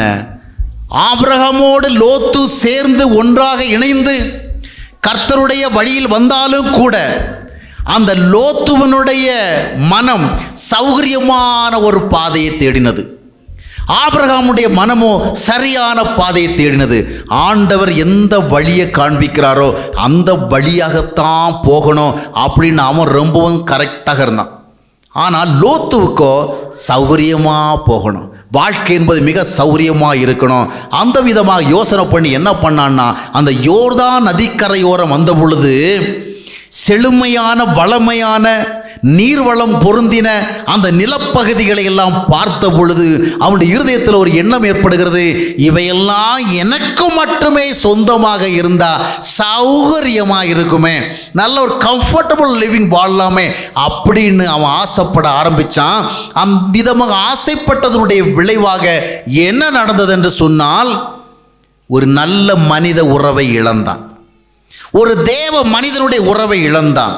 ஒரு தரிசனத்தின் பாதையை நோக்கி சென்று கொண்டிருந்த அந்த மனிதனுடைய நல்ல ஐக்கியத்தை இழந்தான். வளமையான அந்த சௌகரியமான அந்த சூழ்நிலைகளை அவன் விரும்பினதனுடைய விளைவாக ஆபிரகாமை விட்டு அவன் விலகி போக வேண்டிய ஒரு சூழ்நிலை ஏற்பட்டது. அதனுடைய பின் விளைவுகள் என்ன? சௌகரியமான சூழ்நிலை விரும்பினதனுடைய விளைவாக எங்கே போய் இந்த ஆள் கூடாரம் போட்டான்? சோதோமுக்கு எதிரில் கூடாரம் போட்டான். ஆதியாகமம் 13:12 வாஸ்து பார்க்கும் பொழுது அவன் சோதோமுக்கு நேர கூடாரம் போட்டான். சௌகரியமான வாழ்க்கையை முக்கியமாக எண்ணி அதை விரும்பி சென்றால் சோதோமுக்கு முன்னால தான் நாம் கூடாரம் போட்டு ஆகணும். சோதோமுக்கு நேர கூடாரம் போட்டுட்டு அங்கே வாழ்ந்துட்டு இருக்கிறான். அடுத்த வசனம் என்ன சொல்லுகிறது? அந்த சோதோமில் வாழ்ந்தவர்கள் எப்படிப்பட்டவர்கள்? பொல்லாதவர்களும் கர்த்தருக்கு முன்பாக மகா பாவிகளுமா இருந்தார். பாருங்கள், ஒரு மேன்மையான தரிசனத்திற்காக அழைக்கப்பட்டு, ஒரு மேன்மையான தேவனுடைய திட்டத்திற்கு அழைக்கப்பட்டு அந்த பாதை வழியாக வந்து கொண்டிருந்த பொழுது சௌகரியங்களை நோக்கி அவனுடைய மனம் சென்றது. அதனுடைய விளைவாக அவன் எங்கே கொண்டு போகப்பட்டான்? அதிக சௌகரியமான ஒரு வாழ்க்கை உங்களை மறுபடியும் அந்த பழைய பாவ உலகத்திற்கு தான் கொண்டு செல்லும். சோதோமுக்கு நேரே வந்து கூடாரம் போட்டான். அந்த சோதோமிலே வாழ்ந்தவர்கள் மகா பாவிகள். அவன் அந்த பக்கம் பார்த்துருப்பான், இங்கே வாழ்கிறது ரொம்ப மகா பாவிகளாக இருக்கிறாங்க. பரவாயில்ல, மகா பாவிகளாக வாழ்ந்தாலும் இந்த பக்கத்தில் தானே நமக்கு யோர்தான் நதிக்கரையோரத்தில் நல்ல செழிப்பாக நிலம் இருக்குது. அந்த மகா பாவிகளெல்லாம் நம்ம பார்க்க தேவையில்லை, நாம் இந்த நிலப்பகுதியை மட்டும் பார்ப்போம் அப்படின்னு அவன் வாழ்ந்தான். இன்றைக்கு கூட நிறைய பேர் அதை தான் சொல்லுவாங்க, உலகம் எப்படி இருந்தால் என்ன, நமக்கு அதனால 4 நன்மைகள் வருகிறதல்லவா, அதைத்தான் நாம் பார்க்கணும் அப்படின்னு. 4 நன்மைகளை நீங்கள் பார்க்க ஆரம்பிச்சிட்டிங்கன்னு சொன்னால் கொஞ்சம் கொஞ்சமாக நீங்களும் உலகத்துக்குள்ளேயே போயிடுவீங்க. அதனால தான் இன்றைக்கு அநேக விசுவாசிகளும் அநேக தேவ ஊழியர்களும் கூட கொஞ்சமாக எங்கே போயிடுறாங்க, உலகத்துக்குள்ளே போயிடுறாங்க. அப்போஸ்தலனாகிய பவுல் தன்னுடைய ஊழிய பாதையில் ஒரு மனிதனை குறித்து வருத்தத்தோடு ஒரு விஷயத்தை சொல்லுவார். அநேகர் அவரை விட்டு போயிட்டாங்க. அதே நேரத்தில் ஒரு மனிதனுடைய பேரை சொல்லியே சொல்லுவார், தேமா இப்பிரபஞ்சத்தின் மேல் ஆசை வைத்து என்னை விட்டு போயிட்டான். எங்க போயிட்டான்? உலகத்துக்கு போயிட்டான்னு நம்ம சொல்றோம். ஆனால் நிச்சயமாக தேமா நேரடியாக நான் உலகத்துக்கு போகிறேன் அப்படின்னு போயிருக்க மாட்டான். தெசலோனிக்காவில் போய் ஒரு சபையை ஆரம்பிச்சிருப்பான். அங்கே போய் ஒரு கூட்ட மக்களை உருவாக்கிட்டு அவங்க மத்தியில் சௌகரியமாக வாழ்கிறதுக்கான வாழ்க்கை முறைகளை என்ன செய்திருப்பான், தேடி இருப்பான். தேமா இப்பிரபஞ்சத்தின் மேல் ஆசை வைத்து என்னை விட்டு தான் போய்விட்டான்.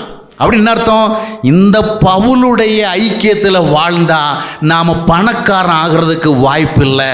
இந்த பவுலுடைய உபதேசத்தை எல்லாம் நாம் கேட்டால் நாம் ஒரு வசதியான வாழ்க்கையை வாழ்கிறதுக்கு வாய்ப்பே இல்லை. எல்லார மாதிரி நம்ம வாழ முடியாது, நல்லா சாப்பிட முடியாது, நல்லா உடுக்க முடியாது.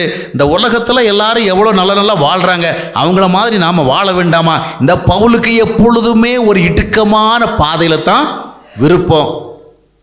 எப்போ பார்த்தாலும் அவர் ஒரு அர்ப்பணத்தின் பாதையில் தான் போயிட்டு இருக்கிறாரு. ஊழியமும் செய்யணும், நாமளும் நல்லா சம்பாதிக்கணும். ஊழியமும் செய்யணும், நாமும் நல்ல சௌகரியமாக வாழணும். அது யாருடைய கொள்கை? தேமாவனுடைய கொள்கை. இந்த கொள்கையோடு அவன் பவுலோடு அதிக நாள் இருக்க முடியல. உலகத்திற்கேற்ற வாழ்க்கை வாழ விரும்புகிறவர்கள் உண்மையான ஊழியர்களோடு ஒருபோது ஐக்கியம் வைத்து இருக்கவே முடியாது. ஆடம்பரங்களை விரும்பி ஓடுகிற ஊழியர்கள், தேவனுடைய நாமத்தை மகிழ்வுபடுத்துகிற ஊழியரோடு ஒருபோதும் ஒட்டி உறவாட முடியாது. அவர்கள் விலகி ஓடத்தான் செய்வார்கள். சத்தியத்திற்காக வாழ்கிற ஊழியர்களோடு சத்தியத்தை விரும்பாமல் உலகத்தை விரும்புகிறவர்கள், பணத்தை விரும்புகிறவர்கள், ஆஸ்தியை விரும்புகிறவர்கள், அந்தஸ்தை விரும்புகிறவர்கள் ஒருபோது இணைந்து வாழ முடியாது. தேவா பவுலோடு வாழ்ந்தான். ஒரு காலகட்டம் வந்தது, இந்த பவுலோடு வாழ்கிற காலம் வரைக்கும் நாம் ஒருபோதும் சமுதாயத்தில் ஒரு ஸ்டேட்டஸ் அடைய முடியாது, நாம் பணக்காரங்க முடியாது. தெசலோனிக்காவுக்கு போவோம், அங்கே ஒரு சபையை ஆரம்பிப்போம், அங்கே நமக்கு நல்ல தசமமாக நல்ல காணிக்கை வரும், நல்ல கம்ஃபர்டபுளாக லீவ் பண்ணலாம், நம்ம எதிர்கால பிள்ளைகளுக்கு 4 காசு சம்பாதிக்க வேண்டாமா என்ன? தேமா போய்விட்டான். எதன் மேல் ஆசை வைத்து? லோத்து போய்விட்டான். எதன் மேல் ஆசை வைத்து? யோர்தான் நதிக்கரையோரத்தினுடைய செழுமையான நிலங்களை வைத்து. எல்லா காலங்களிலும் இதுதான் நடைபெற்று கொண்டிருக்கிறது. அவ்வளவு பெரிய ஊழியக்காரன் அப்போஸ்தலனாகிய பவுல் புலம்ப ஆரம்பிக்கிறான். எல்லாரும் என்னை விட்டு போயிட்டாங்கப்பா, எல்லாரும் போயிட்டாங்க. ஏன் எல்லாரும் அவனை விட்டு போகிற அளவுக்கு அவன் என்ன ஒரு மோசமான ஊழியக்காரனா, ஃப்ராட் பண்ணுகிற ஊழியக்காரனா, ஏமாற்றுகிற ஒரு ஊழியக்காரனா, தில்லுமுள்ளு பண்ணுகிற ஊழியக்காரனா, பொருளாசைக்கு சாய்ந்து போகிற ஊழியக்காரனா, உலக ஆடம்பரத்திற்கு இணைந்து போன ஒரு ஊழியக்காரனா, உண்மையுள்ள ஒரு ஊழியக்காரன் அல்லவா? உண்மைதான், ஊழியக்காரன் உண்மையுள்ளவனாக இருக்கலாம். ஆனால் எனக்குள் இருப்பது உலக ஆசை அல்லவா, பண ஆசை அல்லவா, பொருள் ஆசை அல்லவா, எல்லாரைப் போல வாழ வேண்டும் என்ற ஆசை அல்லவா? நான் எப்படி இசைந்து போக முடியும்? தேமா பிரபஞ்சத்தின் மேல் ஆசை வைத்து போய்விட்டான். சௌகரியமான ஒரு வாழ்க்கையை வாழ்வதற்காக ஒரு நல்ல தேவ மனிதனுடைய நல்ல ஐக்கியத்தை இழந்து போகிறான். யோர்தான் நதிக்கரையோரத்துள்ள வளமையான நிலைமைகளை விரும்பி லோத்து ஒரு நல்ல தேவ மனிதனுடைய ஐக்கியத்தை இழந்து போகிறான். அதனுடைய விளைவு பாவிகள் மத்தியிலே வாழ்கிறான். அங்கு போய் நீதிமானாக வாழ ஆசைப்படுகிறான், முடியல. கடைசியில் அவனுடைய சந்ததியே கேவலமான ஒரு விளைவை ஏற்படுத்துகிற சந்ததியாக மாறுகிறது. அவனுடைய சந்ததி வேதத்தில் இல்லை, அவள் அழிந்து போய்விட்டது. ஆபிரகாமுடைய சந்ததி இன்றைக்கும் வாழ்கிறது. சரியான பாதையில் வாழ்கிறவனுடைய, சரியான பாதையில் நடக்கிறவனுடைய சந்ததி என்றைக்கும் நிலைத்திருக்கும். அல்லேலூயா. இன்றைக்கு அவன் தனித்து நடந்தாலும் அவனுடைய சந்ததியின் பின்னால் ஒரு பெரிய பெருங்கூட்ட நாளைக்கு வரத்தான் செய்யும். அல்லேலூயா. சத்தியத்திற்காக வாழுவோம், அது நம்மை வாழ வைக்கும். சரியான பாதைகளை தெரிந்து கொள்ளுவோம். இன்றைக்கு பார்க்கும் பொழுது புதிதாக ஊழியங்களுக்கு வருகிற அநேகர் கூட ஆண்டவரை பார்ப்பதில்லை. வேதாகமத்திலே சொல்லப்பட்டிருக்கிறதான உண்மையான தேவ ஊழியர்களை பார்ப்பதில்லை. எந்த ஊழியக்கார் நல்ல வசதியாக இருக்கிறாரு, எந்த ஊழியக்கார் நல்ல பிரபலமாக இருக்கிறாரு, எந்த ஊழியக்கார் நல்ல முன்னணியில் இருக்கிறாரு, அவர் எந்தெந்த வழிகளை பின்பற்றுகிறாரு, அதையே சிந்தித்து அந்த வழிகளை பின்பற்றி அந்த ஊழியக்காரரை போல மாற விரும்பி அந்த ஊழியக்காரருக்கு வரப்போகிற முடிவுக்கு தான் இவர்களும் தங்களை ஆயத்தப்படுத்தி கொள்ளுகிறார்கள். அருமையானவர்களே, சத்தியத்தின்படி வாழ்கிறவர்களை கவனித்து பார்க்க வேண்டும். உண்மையுள்ளவர்களை கவனித்து பார்க்க வேண்டும். ஆபிரகாமை போல வாழ்களை கவனித்து பார்க்க வேண்டும். சரியான பாதையிலே செல்லுகிறவர்களை கவனிக்க வேண்டும். அல்லேலூயா.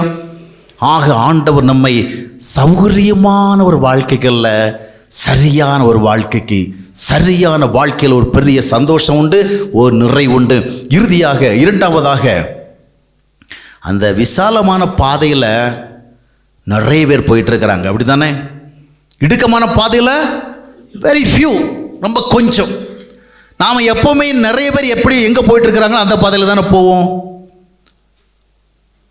சாப்பிட்றதுக்கு ஒரு ரெஸ்டாரண்ட்டை தேடி போகிற வேளையில் நம்ம 4 ஹோட்டலை பார்க்குறோம். எந்த ஹோட்டலில் நிறைய பேர் உட்காந்துருக்குறாங்களோ அங்கே போய் தான் உட்காருவோம், இல்லையா? ஏன்? நிறைய பேர் போய் சாப்பிட்ற ஹோட்டல் தான் நல்லதுன்னு நினச்சிடும். ஏதாவது கடத்தருக்கு போய் ஒரு பொருள் வாங்க போகிறவில்ல 4 பேர் எங்கே அதிகமாக நிற்கிறாங்களோ அங்கே போய் தான் நாம் நிற்போம். ஆனால் அது சரியான பொருள் கிடைக்காத கடையாக கூட இருக்கும். மனிதன் எப்பொழுதுமே அதிகமானவர்கள் எங்கே போகிறாங்களோ அங்கே தான் போயிட்டுருப்பான். ஆனால் நம்முடைய கிறிஸ்தவ வாழ்க்கையில் எல்லாரும் போகிற பாதை அல்ல, எந்த பாதை வழியாக போகணும்னு ஆண்டவர் சொல்லியிருக்கிறாரோ அந்த பாதை வழியாக போகணும். விசாலமான ஒரு பாதையிலே அநேகர் போவாங்க, ஆனால் அநேகர் போகிற பாதையில் அல்ல, ஆண்டவர் போகிற பாதையில் போகணும். அல்லேலூயா. எந்த பாதையில எவ்வளவு பேர் போகிறாங்க, எப்படிப்பட்ட காரியத்தை எத்தனை பேர் பின்பற்றுறாங்க அதுவல்ல. என்கிட்ட சிலர் சொல்லுவாங்க, என்ன பிரதர் எல்லாரும் இது தான் செய்கிறாங்க, எல்லாரும் இப்படி தான் இது பண்ணுறாங்க, நீங்கள் மட்டும் ஏன் இப்படி வித்தியாசமாக சொல்கிறீங்க? நான் மட்டும் வித்தியாசமாக ஒன்றும் சொல்லலை. இது ஒன்றும் என்னுடைய சொந்த தயாரிப்பு கிடையாது.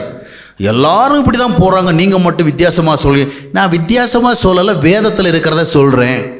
வேதத்தை விட்டு அநேகர் பெருங்கூட்டமாக போகிறார்கள் என்பதற்காக அவர்கள் போகிற கூட்டத்தை நோக்கி நானும் போக முடியாது. என்னை ஆண்டவர் தொடக்கத்திலிருந்தே அவர் போகிற பாதை எனக்கு தெளிவாக காண்பித்து கொண்டது. நான் எந்த ஊழியருக்கு பின்னாலே போனது கிடையாது, யாருடைய வழிகளை நான் பின்பற்றது கிடையாது.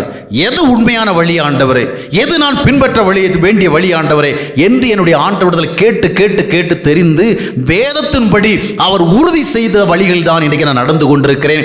இந்த வழியிலே சில நேரங்களிலே நான் மட்டும் தனியாக நடப்பது போல் தோன்றினாலும் நான் தனியாக இல்லை. ஐ ஆம் வித் மை காட். அல்லேலூயா. இடுக்கமான வாசல்ல அந்த வழியாக நிறைய பேர் போகல, ஆனால் அந்த வழியாகத்தான் ஆண்டவர் போய் கொண்டிருக்கிறார். அல்லேலூயா. இடுக்கமான வாசல் அநேகர் இல்லை, ஆனால் ஆண்டவர் அது வழியாக தான் போகிறாரு. எனக்கு அநேகரோடு போகிறதில்ல, ஆண்டவர் எந்த பாதையில் போகிறாரோ அந்த பாதை தான் சரியான பாதை. அதுதான் என்னை ஜீவனுக்கு கொண்டு செல்லும். உலகமெல்லாம் ஒன்றாக என்னோடு சேர்ந்திருந்தாலும் ஆண்டவர் என்னோடு இல்லைன்னு சொன்னா என்னுடைய வாழ்க்கை வீணான வாழ்க்கை. உலகம் ஒட்டுமொத்தமாக என்னை விட்டு விலகி நின்றாலும் ஆண்டவர் என்னோடு இருப்பார் என்றால் அதுதான் சரியான வாழ்க்கை. அல்லேலூயா. ஆமாம், உலகமெல்லாம் ஒன்றாக என்னோடு இருக்கிற பலத்தை விட என்னோட ஆண்டவர் இருக்கிற பலம் தான் பெரிய பலம். ஆதியாகமம் 7ஆம் அத்தியாயத்தினுடைய 1வது வசனத்தை வாசித்து பார்க்கும் பொழுது நோவா என்று சொல்லப்படுகிற மனிதனை பார்த்து தேவன் சொன்னார், நோவாவே, இந்த சந்ததியில் நான் உன்னை நீதிமானாக காண்கிறேன். காரணம் என்ன? எல்லாரும் போகிற பாதையில் அவன் போகல, எல்லாரும் செய்கிறதான் சரின்னு அவன் நினைக்கல. எது சரி ஆண்டவருடைய பார்வையில்? ஆண்டவருடைய பார்வை எது சரியாக இருக்கும் என்று யோசித்து பார்த்தான். அந்த சரியான பாதை அறிந்து கொண்டான், அந்த வழியில் அவன் நடந்தான், அவனை தேவன் கனப்படுத்தினார். அல்லேலூயா. அருமையானவர்களை, எல்லாரும் போகிற பாதையில் போகாதீங்க, எது சரியான பாதை என்று ஆண்டவருடைய சமூகத்தில் அழுது மன்றாடி கேட்டு அந்த பாதையில் போங்க. சரித்திரத்தை பார்க்கும் பொழுது எப்பொழுதுமே தவறானவர்களுக்கு பின்னால தான் பெருங்கூட்ட மக்கள் போயிருக்கிறாங்க. சரித்திரத்தை நீங்கள் வாசித்து பார்த்தீர்கள் என்று சொன்னால் தவறான காரியங்களைத்தான் பெருங்கூட்டம் பேர் நம்பி இருக்கிறாங்க. உலகத்தில் ஒரு காலகட்டத்தில் பார்த்தீங்கன்னா உலகம் உருண்டை என்று சொன்ன பொழுது அவனை கொலை செய்ய முன் வந்தார்கள். பெரும்பாலும் உலகம் தட்டைன்னு தான் நினைச்சாங்க. இன்னைக்கு உண்மை எப்படி நிரூபிக்கப்பட்டிருக்கிறது? உலகம் தட்டை அல்ல, உருண்டை தான். அதனால பெரும்பான்மையினர் மெஜாரிட்டி பீப்புள் என்ன சொல்றாங்கிற அடிப்படையில் அல்ல, எது சரி அதை நாம் ஆராய்ந்து பார்ப்போம். தேவ சமூகத்தில் இடுக்கமான வழியில் நிறைய பேர் போகாமல் இருந்தாலும் அது ஆண்டவர் போகிற பாதை. அந்த பாதையில் நான் ஆண்டவருடைய பிரசன்னத்தை அனுபவிக்க முடியும். ஆண்டவராக இயேசு கிறிஸ்து சொன்னார், நீங்கள் எல்லாரும் என்னை விட்டு போனாலும் கூட நான் தனித்து இருக்க மாட்டேன், பிதா என்னோட இருப்பார். யோவான் 8:29 வாசித்து பார்க்கும் பொழுது, நான் என் பிதாவுக்கு பிரியமானவளை செய்கிறபடினாலே அவர் ஒருபோதும் என்னை தனியாக இருக்க விடுவதே இல்லை. கர்த்தரோடு இருக்கிறவனுக்கு ஒருபோதும் தனிமை இல்லை. சத்தியத்தோடு வாழ்கிறவனுக்கு ஒருபோதும் தனிமை இல்லை. அந்த சத்தியமே அவனுக்கு பெரிய ஐக்கியத்தை கொடுக்கும். நான் சரியான பாதையில் நடந்து கொண்டிருக்கின்றேன், நான் சரியான வழியிலே போய்கொண்டிருக்கிறேன் என்று என்னுடைய ஆத்துமா எனக்குள்ளே சொல்லும் என்றால் அதுதான் எனக்கு ஒரு பெரிய பலம். நான் 1000 பேரோடு சேர்ந்து நடந்தாலும் நான் போகிற பாதை சரியான பாதைதானா என்பதை குறித்து எனக்கு நிச்சயம் இல்லை என்று சொன்னால் அந்த பாதை எனக்கு பதட்டமான பாதைத்தான். சரியான பாதையில் போவோம். அதில் எல்லாரும் போறாங்க, ஆனாலும் அங்கே யார் இல்லை? அழிவை நோக்கி செல்லுகிற அந்த பாதையில் ஆண்டவர் இல்லை. ஆனால் ஆண்டவர் செல்லுகிற பாதை தான் என்றால் நம்முடைய விசாலம் எல்லாம் யார் தெரியுமா? ஆண்டவர் தான். இடுக்கமான பாதை நடக்க முடியாத பாதை அல்ல, அது தேவனுடைய கரத்தை பிடித்து நடக்க வேண்டிய பாதை, அவ்வளவுதான். அங்க ஆடி பாடி அசைந்து கும்மாளமிட்டு கூச்சலிட்டு கொண்டெல்லாம் போக முடியாது. அங்கே சில டிசிப்ளின் உண்டு, ஒரு ஒழுங்குமுறை உண்டு. அந்த ஒழுங்குமுறையோட போனால் போயிட்டே இருக்கலாம். அந்த ஒழுங்குமுறையில் ஆண்டவர் நம்மை நடத்தி கொண்டே இருப்பார். அதனால்தான் தேவன் தம்முடைய உண்மையான தேவதாசர்கள் எல்லாம் தம்முடைய நடக்கும்படி அழைத்தார். ஆதியாகமம் 17:1 வாசித்து பார்க்கும் பொழுது ஆபிரகாமை பார்த்து தேவன் சொன்னார், ஆபிரகாமே நீ எனக்கு முன்னாக நடந்து உத்தமனாயிரு. அப்படின்னு அர்த்தம், நீ முன்னால போயிட்டே இரு, நான் பின்னால வந்துகிட்டே இருக்கிறேன். இடுக்கமான பாதையில நான் போயிட்டே இருப்பேன், ஆண்டவர் என் பின்னால வந்துகிட்டே இருப்பார். அல்லேலூயா. இது நமக்கு வேண்டுமா? இல்ல அநேகர் போய்கொண்டிருக்கிறார் என்பதற்காக அந்த பாதையில போய் அழிவை சந்திக்க வேண்டுமா? இஸ்ரவேல் ஜனங்கள் லட்சக்கணக்காக கானானை நோக்கி போய்கொண்டிருந்த பொழுது பெரும்பான்மையினர் தேவனுடைய வழிகளை விட்டு விலகித்தான் போனார்கள், தேவனுடைய வார்த்தைகளை கீழ்ப்படியவில்லை. ஆனால் ஒரு காலேப், ஒரு யோசுவா எல்லாரும் போயிட்டு இருக்கிற பாதையில் போகல, எது சரியான பாதையோ அந்த பாதையில் போனாங்க. ஒரு நாள் மோசேயை கூப்பிட்டு தேவன் சொன்னாரு, என் தாசனாகிய காலேப்போ வேறே ஆவியுடையவனாக இருக்கிறான்.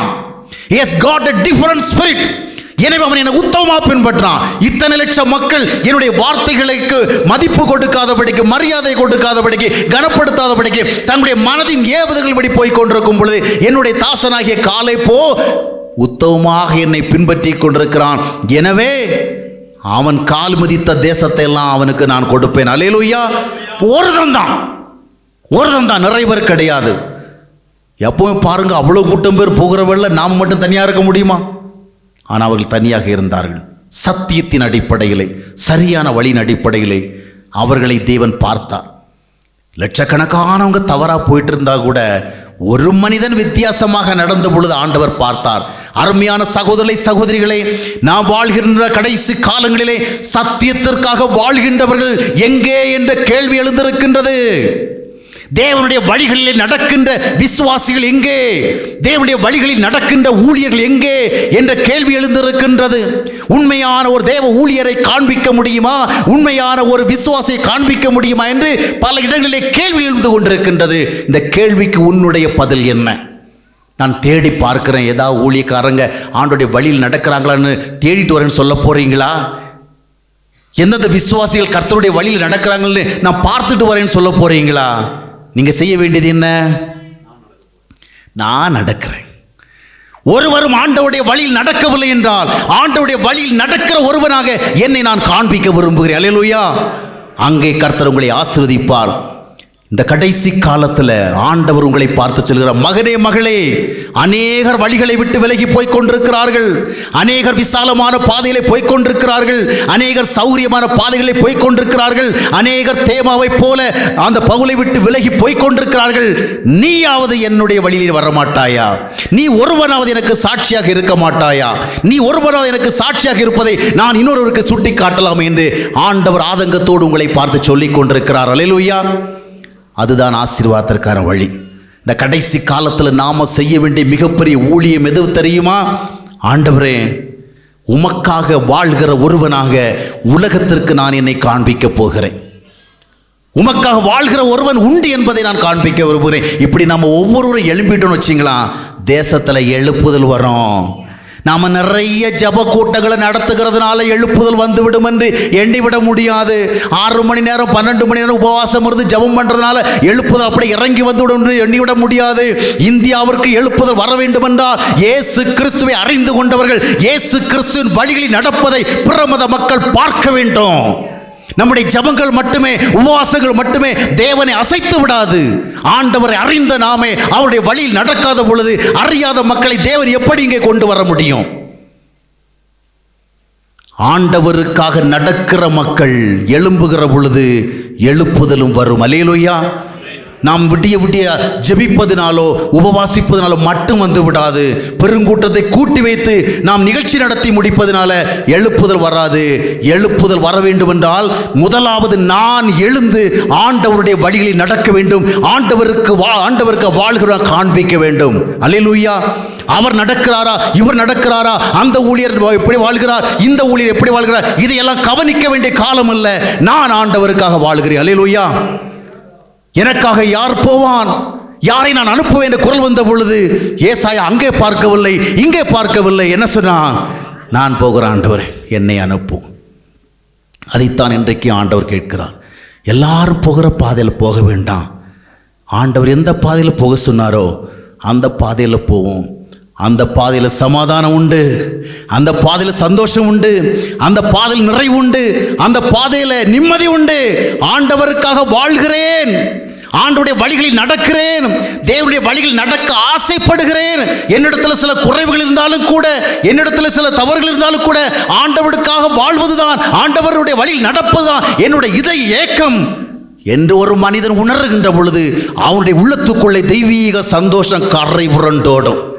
உலகத்தில் வேறு எந்த விதமான வாழ்க்கையும் தராத சந்தோஷம் ஆண்டவருக்காக வாழ்வதில் வரும். எனவே தான் அப்போஸ்தலனாகிய பவுல் சொல்லுவான், இயேசு கிறிஸ்துவை அறிகிற அறிவின் மேன்மைக்காக எனக்கு லாபமாக இருந்தவர்கள் எல்லாவற்றையும் நஷ்டமாக எண்ணினேன், குப்பையுமாக எண்ணுகிறேன். காரணம் என்ன? இயேசுவுக்காக வாழ்கிற வாழ்விலே அவன் ஒரு பெரிய சந்தோஷத்தை கண்டான். அந்த சந்தோஷத்திற்கு வேறு எதுவும் இணையாக அறிந்து கொண்டபடினால்தான் இந்த ஜாதி பெருமை, இந்த பணப்பெருமை, இந்த குலப்பெருமை, இந்த கல்வி பெருமை, இது எல்லாம் குப்பை. கர்த்தருக்குள் காண்பதுதான் உண்மையான சந்தோஷம். நான் எப்பவுமே சொல்லுவேன், நான் ஒரு சன்னியாசி கிடையாது, நான் ஒரு துறவி கிடையாது, நான் ஒரு பண்டாரம் கிடையாது, பரதேசி கிடையாது. நான் ஆண்டவருடைய ஆசீர்வாதங்களை சரியாக அனுபவிக்கிற மனுஷன். நிறைய பணம் வச்சிருக்கிறவனோட நான் ஆண்டவரிடத்திலிருந்து அதிகமான சந்தோஷத்தை அனுபவிக்கிற மனிதன். அதனால தான் ஆண்டவருக்கு ஊழியம் செய்கிறேன். நான் ஒன்றுமே அனுபவிக்காமல் ஊழியம் செய்யலை. ஆண்டவர் எனக்கு எதையோ தந்து இருக்கிறாரு, அது என்னுடைய உள்ளத்துக்குள்ள ஒரு பெரிய சந்தோஷமாக இருக்கிறதுனால தான் நான் ஊழியம் செய்கிறேன். என்ன எந்த ஸ்தாபனமும் அனுப்பலை. இந்த ஊழியத்தினால் நிறைய காசு கிடைக்கும், அதை வச்சு சாப்பிடலாங்கிறத ஊழியம் செய்யலை. என் வாழ்விலே கிடைக்க முடியாமல் போனதை, அடைய முடியாமல் போனதை, ஆசைப்பட்டும் பெற முடியாமல் போனதை இந்த ஆண்டவருக்குள் நான் கண்டுகொண்டேன். அது ஆண்டவருக்காக வாழ வேண்டும் என்கிற உண்மையான ஏக்கத்தின் விளைவாக ஏற்படுகிறது. அல்லேலூயா. ஆக இந்த கடைசி காலங்களிலே சௌகரியமான வழிகளில் அல்ல, சரியான வழிகளில் நடப்போம். எல்லாரும் போகிற வழியில் அல்ல, ஆண்டவர் போகிற வழி எது? அந்த வழியிலே நிறைய பேர் வராமல் இருந்தாலும் நாமாவது அவரோட போவோம். அல்லேலூயா. அவரோடு நம்மை அடையாளப்படுத்திக் கொள்ளும். அவர் போதுமானவர். இந்த கடைசி நாட்களிலே ஆண்டவருக்காக வாழ்கிறவர்கள் யார்? ஆண்டவரே, இதோ நான் இருக்கிறேன், நான் உமக்கா வாழ்கிறேன். ஜனங்கள் மத்தியில் அந்த கேள்வி எழுப்புகிற பொழுது யார் இயேசு கிறிஸ்துக்காக வாழுகிறார்கள்? நான் வாழ்கிறேன், நான் வாழ்கிறேன், என்னை பார் என்று சவால் விட்டு சொல்லுகின்ற ஒரு வாழ்க்கை அனுபவம், அது உங்களை வாழ வைக்கும். அது உங்களை ஆசீர்வதிக்கும், ஒரு நல்ல பங்கை உங்களுக்காக உருவாக்கும். அல்லேலூயா. இந்த உலக வாழ்க்கையை நீங்கள் வெற்றியோடு முடிப்பீர்கள், நம்பிக்கையோடு முடிப்பீர்கள். அப்போஸ்தலனாகிய பவுலைப் போல நல்ல போராட்டத்தை போராடினேன், ஓட்டத்தை முடித்தேன், விசுவாசத்தை காத்துக்கொண்டேன், இது முதல் எனக்காக நீதியின் கிரீடம் என் தேவனுடைய சமூகத்தில் காத்திருக்கிறது அப்படின்னு சந்தோஷத்தோடு சொல்லி கண்களை மூடலாம். அல்லேலூயா. அது ஆசீர்வாதமான வாழ்க்கை. சௌகரியமான பாதை அல்ல, சரியான பாதை. எல்லாரும் போகிற பாதை அல்ல, இயேசுவோடு போகிற பாதை. அழிவின் பாதை அல்ல, ஜீவனுக்கு செல்கிற ஆசீர்வாதத்தின் பாதை. அந்த வழியில் ஆண்டவர் நம்மை அழைக்கிறார். கண்களை மூடி ஒப்பு கொடுப்போமா?